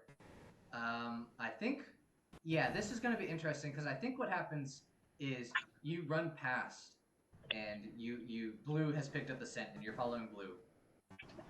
But then maybe a minute past, maybe a minute of running past them, you are stopped by a group of 3 skeletons, animated skeletons. Rude. They turn towards you, and the nearest one runs up to you and takes a slash at you. Go ahead and roll a Defy Danger. Ooh, that's 2 6s on the dice. Oh. Whatever. I was rolling dexterity, so that's plus 2. Yeah. This skeleton warrior was attacking you with a sword. So he slashes at you, Betty, and you dodge out of the way deftly, avoiding its attack. Well, basically with ease. The skeleton was not expecting someone of your skill, and you easily avoid their attack. But now you have 3 undead skeletons who are now focused on you. But we're gonna leave you there for just a second, and we're gonna go back to Folly. What do you want to do? Your companions, Danni and Harvey, just attacked the undead rat. Not the undead rat that you just turned to your side. Right. What do you want to do? I am still in control of one of these rats. So I want to use it to attack the other rat. I think based on the language of this spell, I think I'm basically just like rolling as if it were a character. It has a +1 modifier for all stats. I'm going to roll a hack and slash using this rat to attack the other rat. Hell yeah. Okay, cool. Go ahead and roll hack and slash. Yeah, and I did get one additional trait, which I took. It's durable. It has +2 HP for each level that I have, so that's a total of 11 HP, I believe. Hold on. An additional 11 HP? Sorry. Animate Dead originally starts with 1 HP. I had 1d4 of a list of traits. One of the traits was it's durable. It has +2 HP for each level that you have. God damn. Okay. Let me just.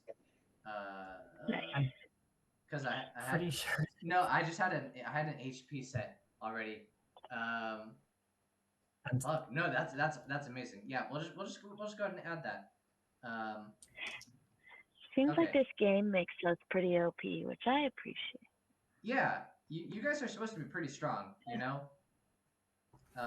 Okay, so your rat is looking very good. It feels like it feels invigorated, having you take control of it. And then you go ahead and roll your attack against the other undead rat. That is an 8. Solid. Deal my damage to the enemy, and the enemy makes an attack. Okay, yeah.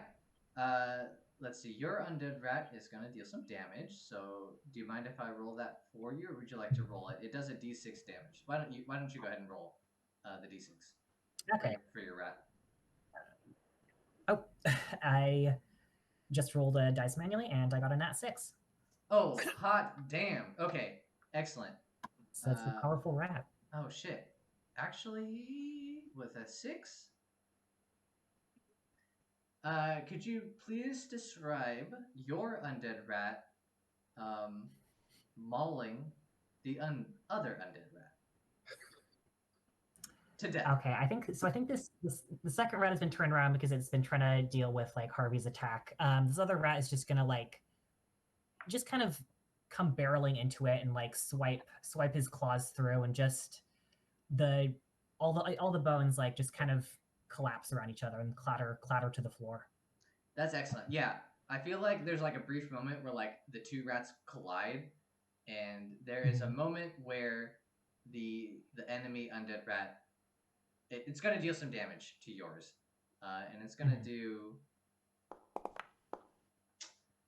It's not going to do anything. It rolled a 1 on its damage, and this rat this rat had 2, but now it has 1 armor. So let me just fix it real quick.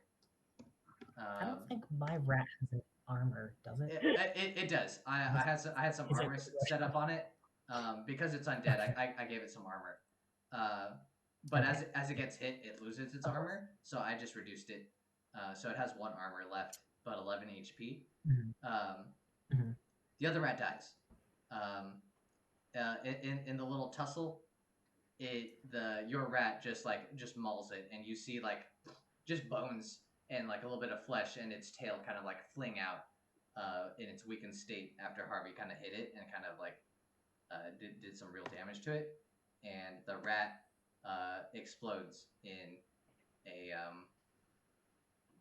a pile of bone and flesh. And this rat You is didn't dead. say viscera. And I don't know if there's that much viscera on It's this rat. limited viscera opportunity here. Yeah, I feel like this rat had already lost most of its viscera to be spread about. It's just, it seems like it's one of our favorite words, you know. It is definitely one of our favorite words. I'd say probably mostly mine. Yeah, Harvey definitely Yeah. likes to use that one. But in any case, Harvey, we're gonna flip back to you, Harvey. All right. You just see, after whacking the shit out of that rat, like you got like a good smack on this rat, and you did some real damage on it. You see Folly's rat kind of like sideswipe the other rat, and in a matter of like seconds, it just like explodes into a pile of flesh and bone. I don't know. I don't know in all this commotion if you saw Betty and Bleu pass by, but you know that you need to continue on to find Zeruli. What do you do next? Okay. Wait, so the rats are neutralized? Rat is neutralized. Folly has one Okay, under yeah. its command, but the other one was yes. taken out. Yep. Okay. So I guess we just gotta move forward, right? Yeah, I think that makes the most sense. Can you describe the space we're in a little bit? Because Yeah. we walked out of the courtyard. No, so we walked through one side of the ring, out the other side. Yeah, that's a good point. Okay. This whole time that you've been on Amos, it felt like you were in a city. There were buildings, there was paved roads, there were buildings, there were homes, there were shops. It felt like you were just in another city. You entered the temple.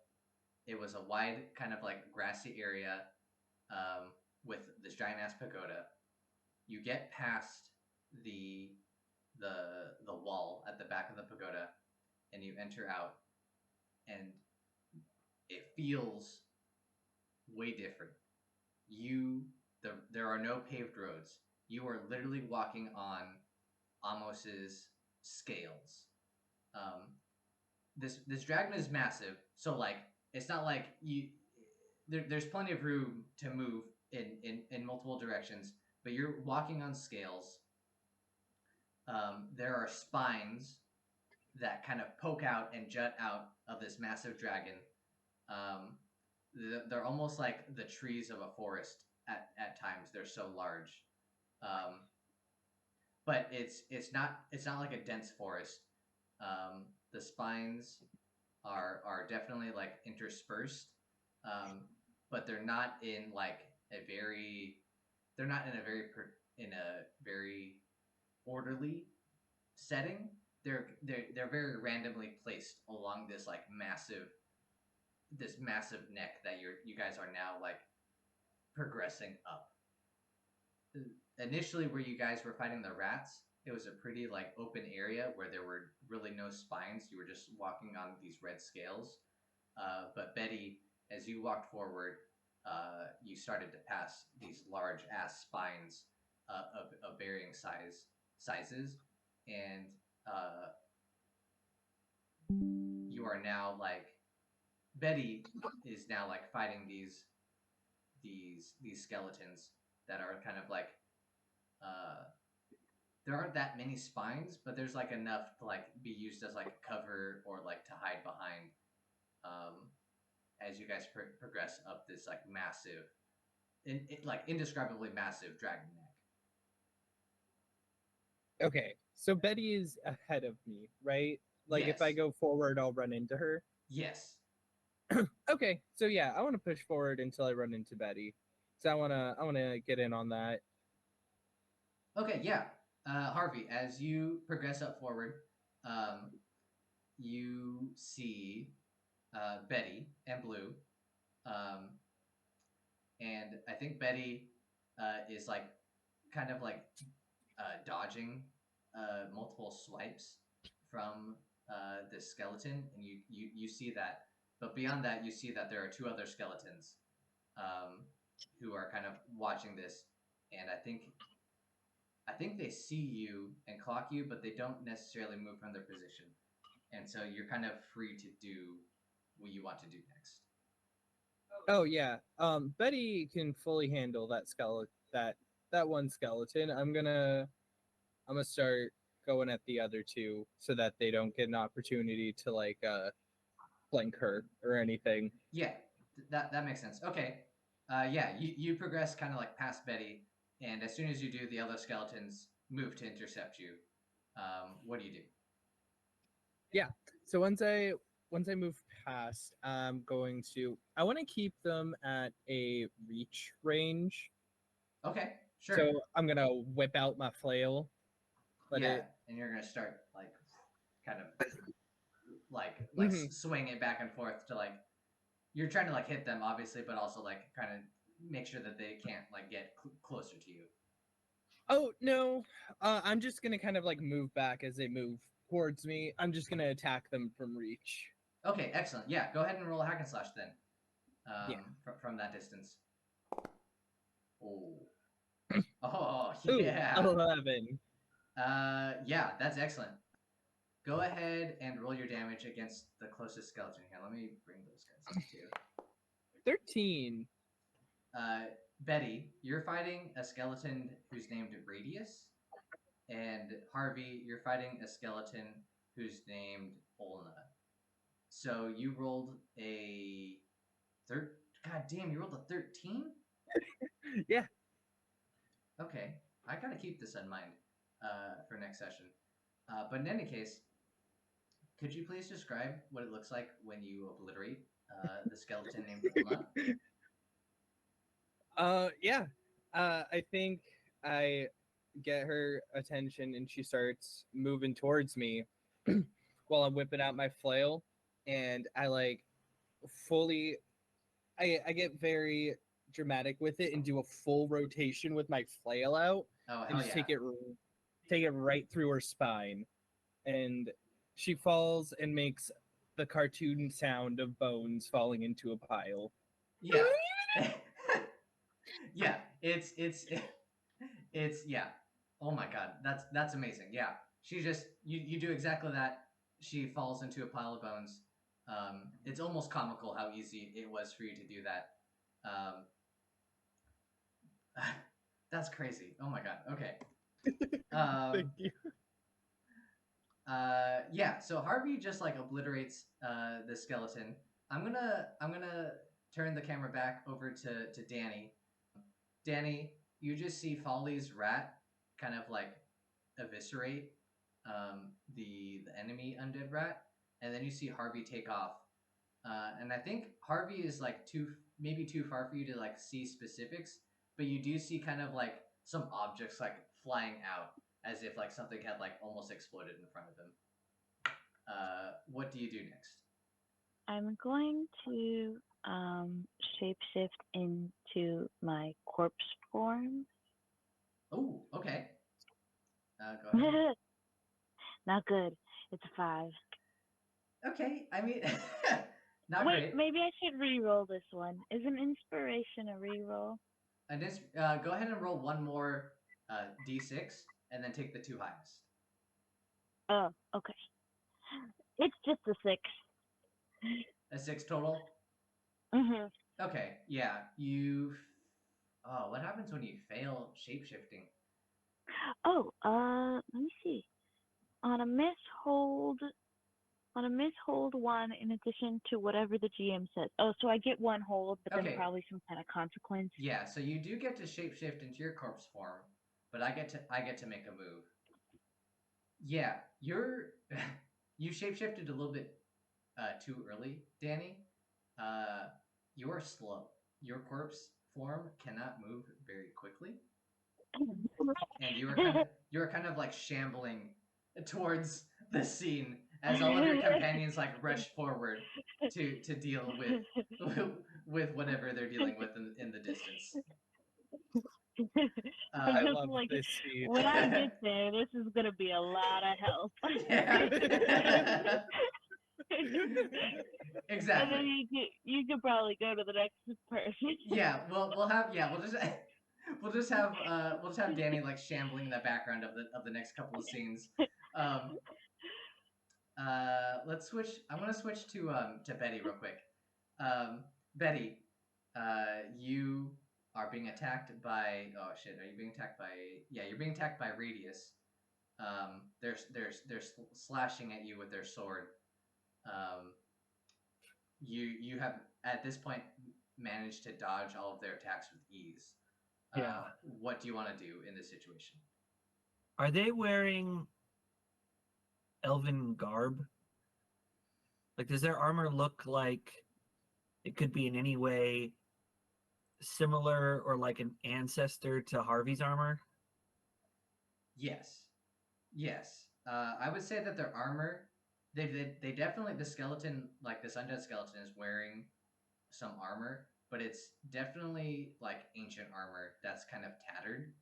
Um, it'll provide some a bit of protection, um, but not much. And Okay. it definitely looks like it's of elven origin. I would like to discern the reality of what's happening here. Oh, okay. Very interesting. Go ahead and roll that. How are you going about doing that? Like, are you just like trying to assess the situation as you continue to dodge this person's attacks to hit you? He's like, "Eh, eh," and I'm like walking around the spine, and like Blue is like running up and like trying to run away with his bone leg like a cartoon dog. Okay. Ah. Excellent. The whole time I'm looking, I'm like keeping one eye on him, and I have like my sword out to like keep him at length. But then I'm like looking downfield. That was another 2 6s, by the way. God damn. Go ahead and ask me. Yeah. I want to know, with regards to these skeletons, who's really in control here? Oh, it's not the skeleton you're fighting. There is a third skeleton. Well, the second skeleton, since Harvey already took out one of them. There's another skeleton, not the one that you're facing, who's a couple of like we'll say like 10 or 15 feet away from you, who's still blocking like the path that you would take to pursue Zurili, and this skeleton seems to be the one who like is the leader of these skeletons that you're facing right now. So, okay. Is he the one who's animating them? He's not the one who's animating them, but he's the one who's like the commander, you could say. If you were like looking for like who's controlling them, like who's actually like in possession of them, you could tell that it's definitely Zurili. Zurili is definitely the one who summoned and reanimated these skeletons. But the skeleton who's like leading this like situation that you're currently faced with, it's the one who's 15 feet away from you. Okay. I feel like that kind of folds into the other question that I had, which is what happened here recently. Because I was just really trying to figure out if these are guardians of the spirit temple or if they were like summoned. No, I think that's a good question. Yeah, no, you can definitely tell that these are not guardians of the dragon. They have been summoned by Zurili, and you are fighting like pawns that Zurili had summoned. Okay. Last question. What's about to happen? I'm like looking all over, trying to see if like Bleu is like picking up Zeruli's scent. Yeah, like what's about to happen is you're about to be attacked by these skeletons. You can tell that these skeletons were summoned to fend off anyone who may have been pursuing Zeruli. Zeruli did this as a sort of like guard to protect whatever he was doing in whatever he's doing. And if you can get past these skeletons, you will probably be able to see and get to Zeruli to see what he's up to. Okay. I'm gonna cast magic weapon. Oh shit! What does that do? The weapon you hold while casting does plus 1d4 damage until you dismiss the spell. While the spell is ongoing, you take -1 to cast the spell. I rolled a 9. Okay, that is a partial success. So on a partial success, because you're casting a spell, right? You either you forget it, you take an additional -1, or you have to move into a precarious situation, right? Yeah, I'll take -1 ongoing to casting spells. Okay, so that's an additional -1, right? So you technically have a -2 to casting spells while you have magic weapon, right? Okay, yeah, perfect. You go ahead and cast that spell. Can I just roll real quick to wreck this skeleton shit? Yeah, I think so. I think that's only fair. I think we see Betty cast this magical weapon, and then they do it in such a way where they can just attack immediately. So go ahead and roll hack and slash. So that's dirty 12 to hit, right? to hit. Okay. Yep. Go ahead and roll your damage. So that's 8 plus another 4. So that's 12 damage. And then I do one of those is piercing. So if there's armor, I ignore 1 armor. God damn it. Okay. Yeah. Please describe. Oh, God damn it. Please describe how you very similarly obliterate Radius. Yeah. They're like chasing me around, and like I'm looking all over, and I'm like freaking out because I'm thinking about like the stuff that went on in the temple, and I'm thinking about like the god of funerary rites and how everybody like really likes him. And I'm like looking around, and I don't see any gravestones anywhere, and I don't see any mausoleums, and I'm getting that information that like this is definitely like the handiwork of Zeruli Lee. And then as soon as that is like obvious, I'm like, oh, and then I just step out, and like Bleu lunges at the skeleton, and the skeleton kind of like jerks back, and then when it like looks up, I just like lop its head off, and then I like take like a quick run, and I like kick its head like as far as I can until it starts like sputtering off the edge of the dragon's neck. And then I'm just like, Harvey, you got this, dear. I believe in you. And then I'm just gonna keep going. Okay, that is awesome. Yeah, I appreciate the support. We're gonna just like we see you do all this, Betty, right? And then we see you like try to take off. But I think like the way that this looks is like the final skeleton kind of like looks to step in your path. But we'll come back to that in a second. Folly and Harvey, you guys are still behind everyone. What do you want to do next? Danni, you're in your corpse form, and Folly. I was with Betty. Yeah, you're with Betty. Sorry, did I say Harvey? Yeah, you said Folly and Harvey. You're behind everyone. And I was like, wait. I sorry, I misspoke. Folly and Danni, you're behind Betty and Harvey. Danni, you're in your shambling corpse form, and Folly. We'll go with Folly. Folly, what do you want to do next? There, so there is the one skeleton remaining, correct? There's one skeleton remaining.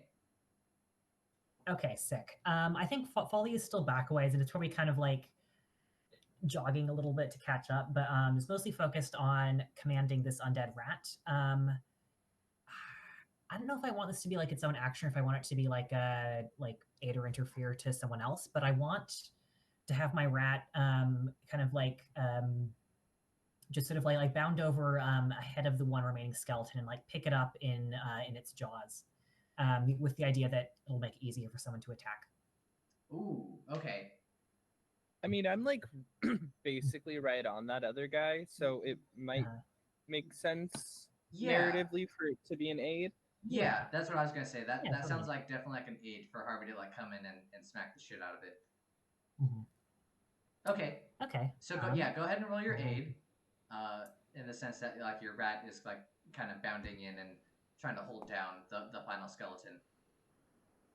Sick. That is a 9. Hell yeah. Partial That success. is a partial success, which means Harvey, you get the +1, but if it goes Nice. wrong, Folly will be in on whatever happens. Yep. If it's bad. Okay. So what do you want to do, Harvey? Now that Folly kind of like runs up behind you, you see the rat that Folly is controlling kind of like pins down the skeleton,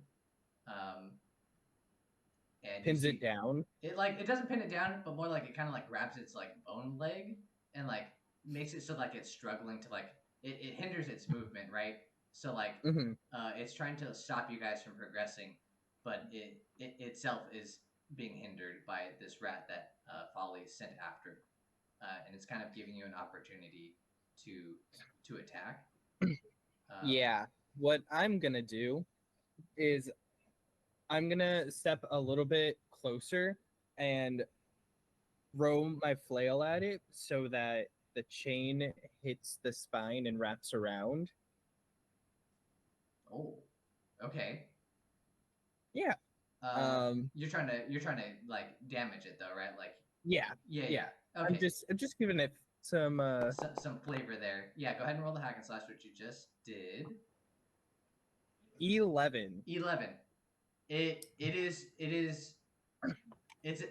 being assailed. It cannot attack back. So go ahead and roll your damage.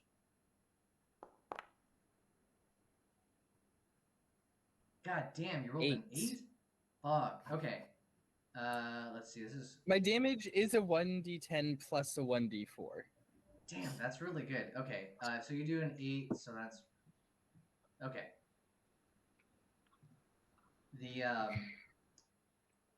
The skeleton that you attacked, his name is Cranium, by the way. You hit him like square in the chest, and you see like a bunch of his like his ribs like kind of like splinter out, and they like it doesn't look gross, right? Because he's mostly a skeleton, but it kind of like explodes out of him, and his like chest cavity is like a big gaping hole now. Oh no! You said you wrapped your flail around him, right? Yeah. I wanted it to wrap around his spine. Yeah. Okay. Even more interesting. Okay. On his torso. At the neck would be better. At the neck, sure. Would or neck or like chest area would be ideal. The higher the better. Yeah. Okay. We'll say the chest area because I don't think it hit it. You didn't quite get the neck. I don't think. In this case, but in any case, the flail like he was like trying to like hold up his arms to like try and like whack at Bleu, or not Bleu, the rat, and in that moment like your flail like wraps around his chest and it compresses it so much and like hits it with such force that like it just, almost like implodes, and you see him like bend over, and you see like a bunch of his bones like just like splinter out, but he looks up at you with these like glaring pits of his skull, and you know that he's not dead. And he starts to he's going to kick off the rat that that Folly controls, and he's going to do only 2 damage to the rat, which doesn't do that much to the rat, but it's enough for for him to kick off the rat, and he starts to move towards you, Zach, or to you, Harvey, and He's going to actually. I take that back. He doesn't move to you. He pulls out a bow that he has, and he's going to draw it, and he's going to fire at you. Go ahead and make a defy danger, Harvey. Can I roll defend instead? What are you defending? Because defend is like used when you're like trying to defend someone else. Yeah, I guess it's true. Okay. Oh, right. I can do a con. Okay. No, that's fine. Oh, solid. 9. Partial. Partial. Yeah.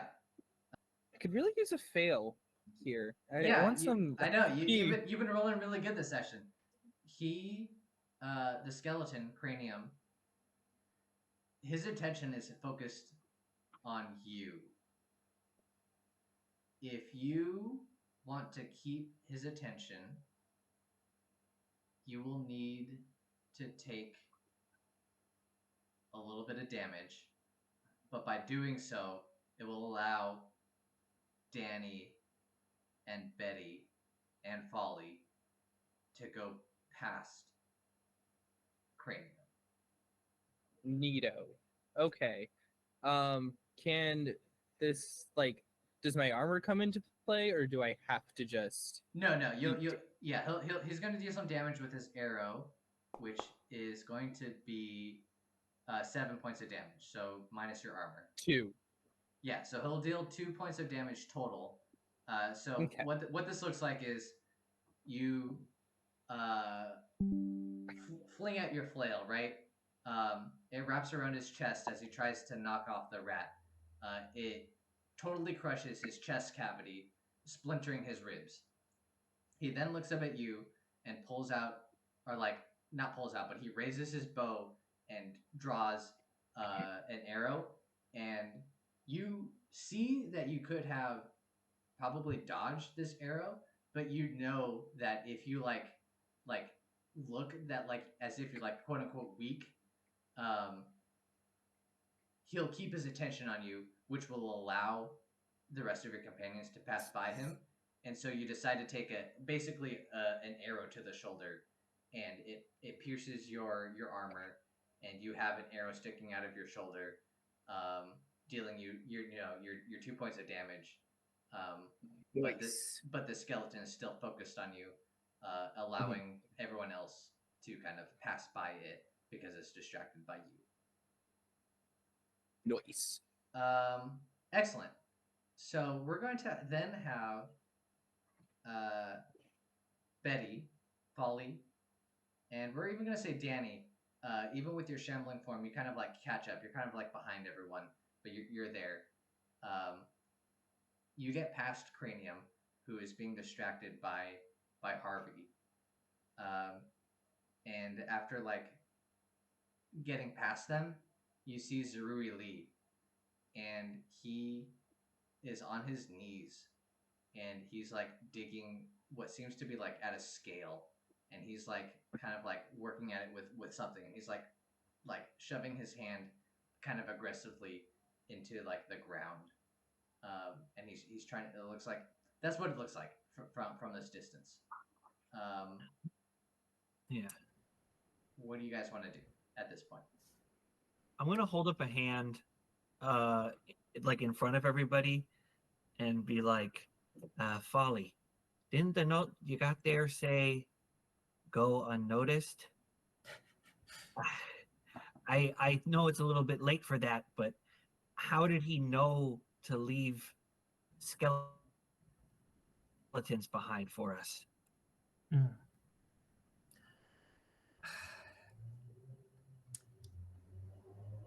Are you quiet? Does Zerui Lee make any sign that he can hear us? Does he acknowledge our presence in any way? No, I feel like you guys are far enough away. Okay. Where he definitely can't hear you, and also he's very focused on what he's doing, and he has not taken notice of your presence. Mm-hmm. Yeah, I pull us behind his spine just to Gotcha. have this conversation real quick. Kind of whispering. Yeah.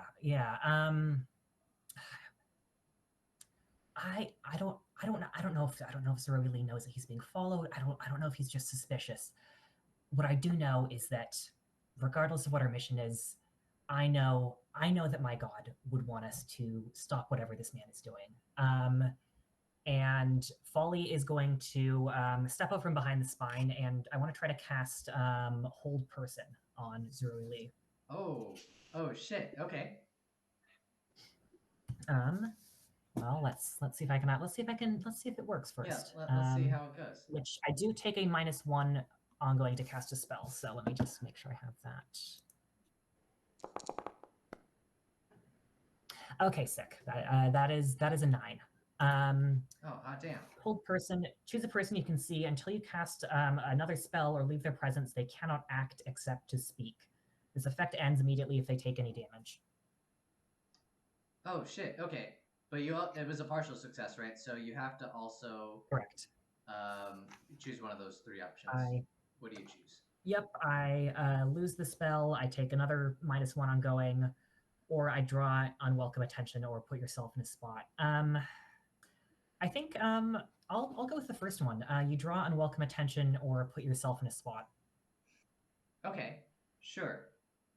This is gonna this will probably look a little like unconventional for this interpretation, but I think what happens is you hold person on Zeruli, right?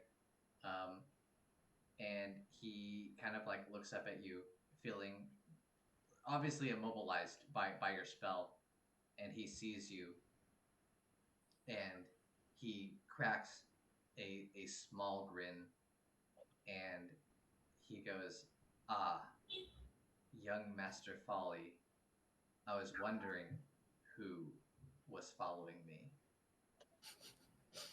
And he fully recognizes you, and That was and that's the spot that you've been placed in. Yes, he fully sick. recognizes you. That was what I was hoping would happen. Oh, nice. Cool. Yeah. Folly just fully freezes. Folly has been fully convinced that they've been doing a really good job of going unnoticed. They've been doing all the spy shit. They're like, I'm killing it, and is kind of completely nonplussed that not only has Cereally noticed that he's being followed, and also that he is aware who Folly is. I think Folly just fully freezes as a deer in the headlights moment. Excellent. God damn, that's so good.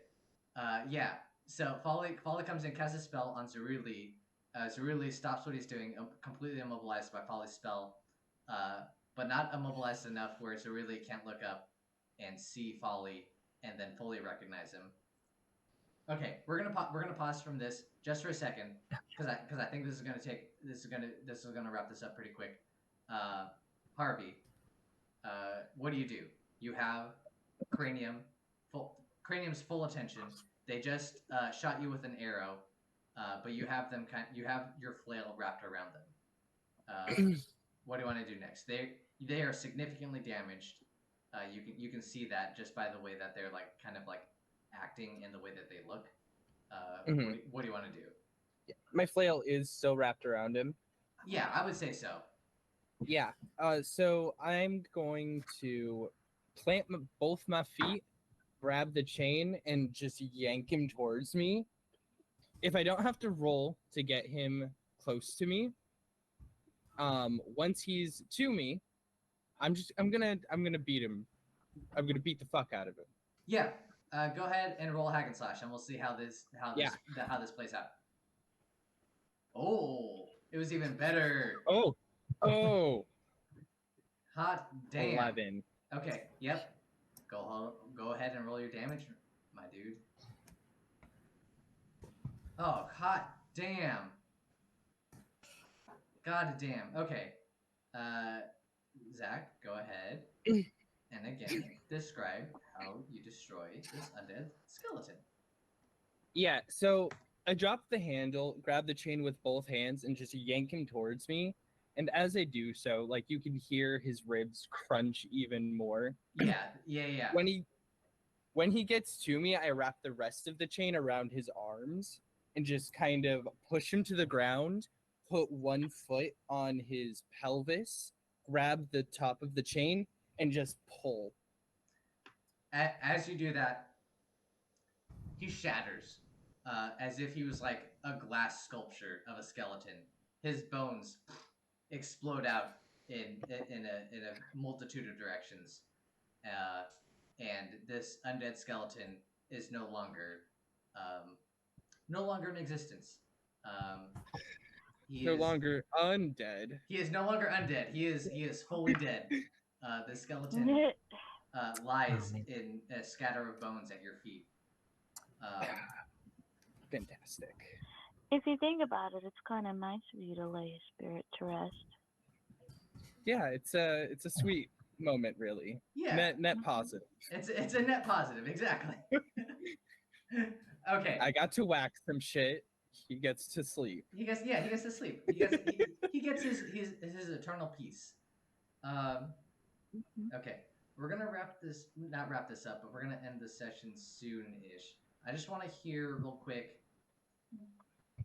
from Danni and well, let's hear from Danni first. In your corpse form, you are shambling up to your companions. Folly is in front. Behind Folly is Betty and Bleu, and then it's you, Danni, and behind Danni is Annabelle, and behind everyone is Harvey, who just, without anyone's like knowing, just took out Grady. Danni, what do? You see that Zurili is being held magically by Folly. Good question. How much does my corpse form resemble these like undead skeletons? I feel like the corpse that you studied was like a recently dead corpse, so you look closer to like a zombie rather than a skeleton. Okay, yeah. So I couldn't convince this guy. I'm just like one of his little guys. No. I think in that case, I'm just gonna spend all of my hold to revert to my natural form. Sure. And I'm just gonna walk up to the guy as well and try to look intimidating and just be like, all right, enough games. Tell us what you're doing to the island. Or is this an island? What would you call it? Like a floating island? I mean, I would definitely it's definitely technically an island, but I would probably refer to it just as the dragon instead of an island. Okay. Yeah. Right. Yeah. So I'm gonna say enough games. Tell us what you're doing to the dragon. Zurili laughs. Haha. I don't need to tell you anything. You know nothing, you fools. Do you know how to fly? Can I be behind? Can I have snuck up the other sides of the spines to be behind him? Yeah, we'll say that you did that. Okay. Yeah, because sorry, Folly, you casted hold person or command person, right? Hold person. Text bit just says that. Yeah, until I cast another spell or their presence, they cannot act except to speak, and the effect ends immediately if they take any damage. Okay, excellent. Yeah. Yes. Then Betty, you can walk up to them while Danni is kind of asking them questions, and Zurili is refusing to answer any of them. I'm gonna give you a look, Danni, and I'm gonna like hold up some rope because our contract said that we're not supposed to make this obvious, so we gotta do some kind of cover up. I think at this point, like I didn't tell you about the vision of him like destroying the balance of the earth or whatever, but at this point, I don't care about like keeping it secret, so I'm just gonna do like one of these motions, you know. so as to indicate that I don't care about covering it. I'm like behind him, and I like point at him, and I do one of these, and then a thumbs up.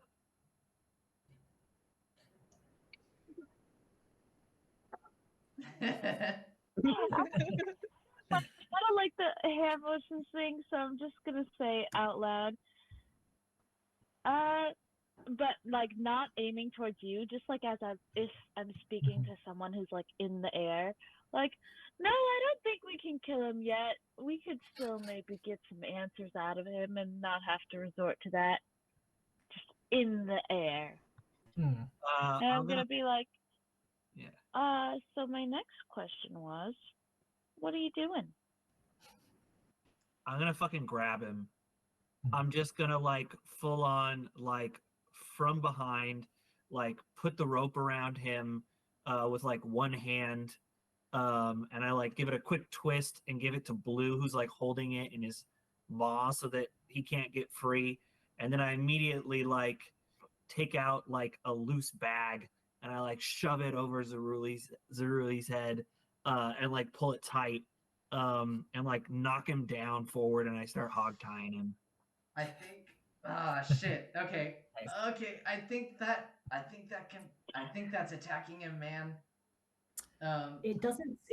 The spell doesn't say when they're attacked. It just says when they take damage. Is when. Also. Oh. Okay. I anticipated that it might, which is why when I went to do this, I didn't hit him, but also like I started by tying him up instead of going over the head. So that he was bound. Because like by the time that he would have, if the attempt to tie him up is an attack, right? Yeah. Then I have already begun to tie him up by the time that he would like be able to move again, which is why like the first move was tie him up, because even if tying him up is a hostile action to him and he is able to move again, I've already begun tying him up.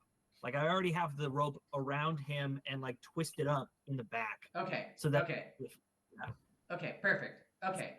I'm going to, since you also put a bag over his head, I'm going to consider this as an attempt to damage him in a way. I just need to clarify real quick how you tied him up. In what way did you bind him?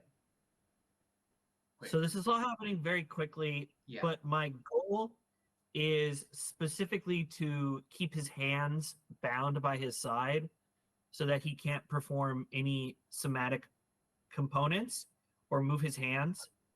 Like the rope is just like going all the way around like a bunch of times, like over the top, because I think I'm taller than this guy too. You're definitely bigger than Zeruli for sure. And then I was gonna try to like once I get that all put together, and once I make sure that his hands are firmly bound, I was gonna go over the bag with like some loose bandages from my kit to gag his mouth from the outside of the bag so that he can't perform any verbal components either. Damn, that's very good. I don't know if you damaged him. Okay, if you do this, okay, it's because it's hitting the end of our session. You do this. You've bound and gagged Zeruli. He is still held by Folly's spell, but he can no longer answer any questions. He is at your mercy at this point, and we're gonna end the session here. And we're gonna pick up with what you guys want to do next with Zeruli, now that he is in your clutches. Next session. Damn. Okay, you guys are fucking good. Goddamn. Okay, so let's do end of session stuff. Normal stuff. Did everyone record an XP for every time they failed a roll? Mhm. Okay. Let's go over everyone's bonds then. Folly, what are your bonds with everyone, and do you think you resolved anything with anyone? I think Betty's bond. I think I'm going to. My bond with Betty is Betty and I have been called to the same purpose. We must trust one another. My bond with Harvey is, though he's a strange and violent man, Harvey is a valuable ally. I hope he someday feels the same about me. And Danni, I'm working on converting Danni to my faith. I think the bond with Betty, I think probably next session I'm going to rewrite that. Okay. But I think I need to think about what I'm going to change it to, but that is very close. Very interesting. Okay, cool. So we'll hold off on that then. Betty, what are your bonds? Harvey and I need to learn to think together the same as well as we fight together. Danni isn't like any druid I've ever met. I must learn how they think. And Folly's god is not mine, but they can teach me about my god. Interesting. I feel like that last one with Folly is also very close to being resolved. Yeah. Close. But I don't think it's quite there yet, personally. So we'll move on to Harvey. What are your bonds? Yeah, I don't think any, but I have sworn to protect Danni. I worry about the ability of Folly to survive in the dungeon. I need to learn how to follow Betty's lead. Yeah. I don't think those have been resolved yet. Maybe at the end of this arc, you might have something to think about. But I think at this point, maybe not yet. Yeah. And then Danni, what are your bonds? The first one for Harvey is the spirit spoke to me of a great danger that follows Harvey. And I think we talked about this in an earlier episode, but it hasn't been resolved yet. Yeah. The great danger that follows Harvey is basically Harvey's brother that killed Harvey's other brother that was his favorite. Yes, I have that written down, and that should come into play after this arc. Okay. And then with Folly, it's Folly has tasted my blood and I theirs. We are bound by it, which I basically just not consensually. That I feel like that's like very close to being resolved in a sense, perhaps. So maybe after this arc, we should address that. I do also think my Danni bond is probably also close to being resolved. Yeah. I feel like some of these should be updated soon after all of this has finished happening. And what was your last one, Danni? Betty evades death in defiance of the natural order. Ooh, that one's very interesting. But I don't think it's been resolved. Okay, so no one's bonds have been resolved. Which means we do end of session triggers, which are, did you learn something new and important about the world? Yeah, that Cerulean is trying to fuck it up. Yeah. Also, we learned about dragon government, and we learned about the spirit temple. Oh yeah. Yeah, I say everyone takes a point for that one. Hey. Did you overcome a notable monster or enemy? Yeah. I feel like Cranium was notable. Well, we also captured Zeruli. That's true. Cool. I want to hold off just a little bit on that one. I know that you've captured Zeruli. Oh, maybe you did overcome him. You seemingly did overcome him for this session. So everyone go ahead and take a point, and you included Harvey, since you did defeat Cranium, who was a pretty tough enemy. And then the last trigger. I feel like this last trigger we should change to something else because of the way we play. But the last trigger is did you loot a memorable treasure? And the only one who sort of did that was Danni. But I don't know if the keyword memorable fits. You definitely looted Sarah's earrings. But I don't know if I don't know. What do you guys think? I wouldn't say that it's memorable. I literally was just like, what on her is stealable? Yeah. Then I think next session I'm gonna come up with a different trigger than that one because I feel like our sessions and the way that we play don't always necessarily lead to loot. So I'm gonna try and think of a different trigger perhaps for our own game to see if we can't get a more frequent trigger on that last XP. Okay. And then our last thing that we need to discuss is inspiration. Alignment. Oh, Yeah. shit, an alignment. Okay, very good. Thank you. We'll go through everyone's alignment. We'll go by order of my screen. Folly, what is your alignment? My alignment is neutral. Prove myself worthy of Ash's blessing. I'm going to be honest, I kind of did fuck up the whole job here a little bit, so I think I'm maybe going to pass on that one this time. Yeah. I think the last, like, I think it's several minutes of this is just, like, Folly just standing there like, oh my god, Ash is going to be so mad at me. Oh my god, my mom is going to be so mad at me. Just kind of not, didn't really hit it this time. Yeah, I would agree. I feel like you acted a little bit impulsively, and I feel like you did it like like for the purpose to help Ash, but like you weren't following exactly Ash's directive in a sense. Yeah. Hold on, before we move on. But at the same time, you did cast guidance that one time, and Ash did tell you to move quickly, and you kind of did react pretty quickly. I guess the question, I mean, but I did technically, on a technical level, fail that roll. You did. Okay, then we'll have you not take the point this session. Cool. Yeah. Betty, what is your alignment? Stuck to or enforced a contract. I mean, I feel like you're doing it. Always. Yeah, I feel like Betty's doing it. Harvey, what is your alignment? Defeat a worthy opponent. You get it. Cranium and whatever. Yes, you get it. You took on some actually difficult, seemingly difficult. Like you didn't make it look hard, but they were like some actually like pretty tough opponents. But and you took them out very well. And then Danni, what's your alignment? Disregard social norms and make someone uncomfortable. Yep. Chaotic. Always. Yep, very good. You got it. Okay, excellent. So that's all the XP triggers. Inspiration. Who was our workhorse for this session?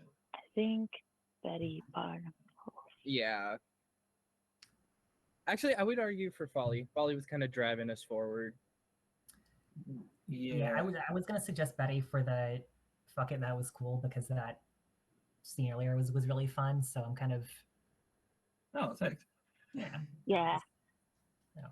Yeah, I was also going to say, well, actually, no, I'm split now. I think that for dealing with all of the fucking skeletons and just like hanging out with them and having like a beer with them so that like we could go forward, I the workhorse. Yeah, I think Finally, I was like not about these skeletons. I was like, I don't want to do this. And then Harvey was like, I'll do the work. And I was like, Harvey is, I always love to fight some skeletons. yeah. That's Yeah. true. Okay, I I'll will take second that. Awesome. Okay. Harvey, go ahead and take the point of inspiration for workhorse. Yeah. Who was our role player this session? I think Folly. Folly for sure. Yeah, I think it's unanimous. I want to give it to Folly. Okay. I really like what Danni was doing at the tavern and stuff. That was very fun. That was, like I said, I was Mhm. gonna nominate Danni for that one. Yeah, it's definitely between Folly and Danni for me. Yeah. But you I guys vote are thinking Folly. Yeah. Yes. All right, Folly, go ahead and take your point of inspiration for role player. And then we have Bucket. That was cool. Betty. I mean, yeah, Betty. Yeah, absolutely. Yeah. Excellent. I was give it to I want to give a shout out to Danny for stealing those earrings and then wearing the earrings. So that was pretty cool. Thank you. I feel like all of you did like some pretty cool things this session. But we'll give it to Betty this session. But you all were very, very cool this session. We're you. cool guys, Devon. I don't know. Yeah, exactly. This one's probably the hardest one to give it out because you guys are all very cool. Can I throw out an idea for the XP trigger, the third one? Yeah, please. What about like, did you meet? Because we have one about exploring the world. What about did you meet a new NPC or change your relationship with an existing NPC or something like that? Something about NPCs, because I like XP triggers that encourage you to like talk to people. Yeah. Okay. I don't think that's a bad idea. Yeah. I will think of some wording to like encapsulate that idea, but I think that's a good suggestion of you like trying to like of all of you guys like trying to interact with the world a little bit more. It might encourage you to, you know, speak with someone and like learn their name and get to know them, and this way we have like a repertoire of NPCs that we can call upon later. Mm-hmm. I have a question. Yeah. Can you remind me how the leveling up goes again? Yeah. So when It's you like your level +7? Yeah, so when in order to level up, it's your level +7. As soon as you meet that number, so like if you're level 4 +7, that's 11. So as soon as you get 11 points of XP, you level up. When you level up, you increase a point in a stat, and you also get an advanced move of your choice. Okay. But we're doing it as a move, right? So like if you're in the middle of combat when the session ends and you pick up next time, you wouldn't have the benefits of that leveling up, right? Right. So like if you had gained enough experience this session, right? The way that we ended it, we're still in the midst of like kind of like a combat situation. We have to do it when you're resting. So I shouldn't level up yet. Do not level up yet. Okay.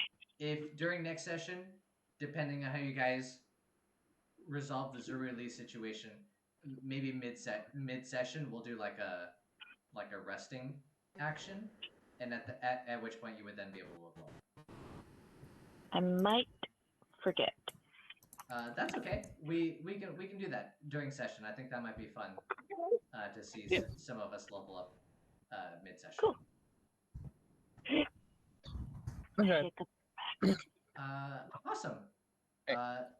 Thanks for hanging out with me. Yeah. You. All right. Good night.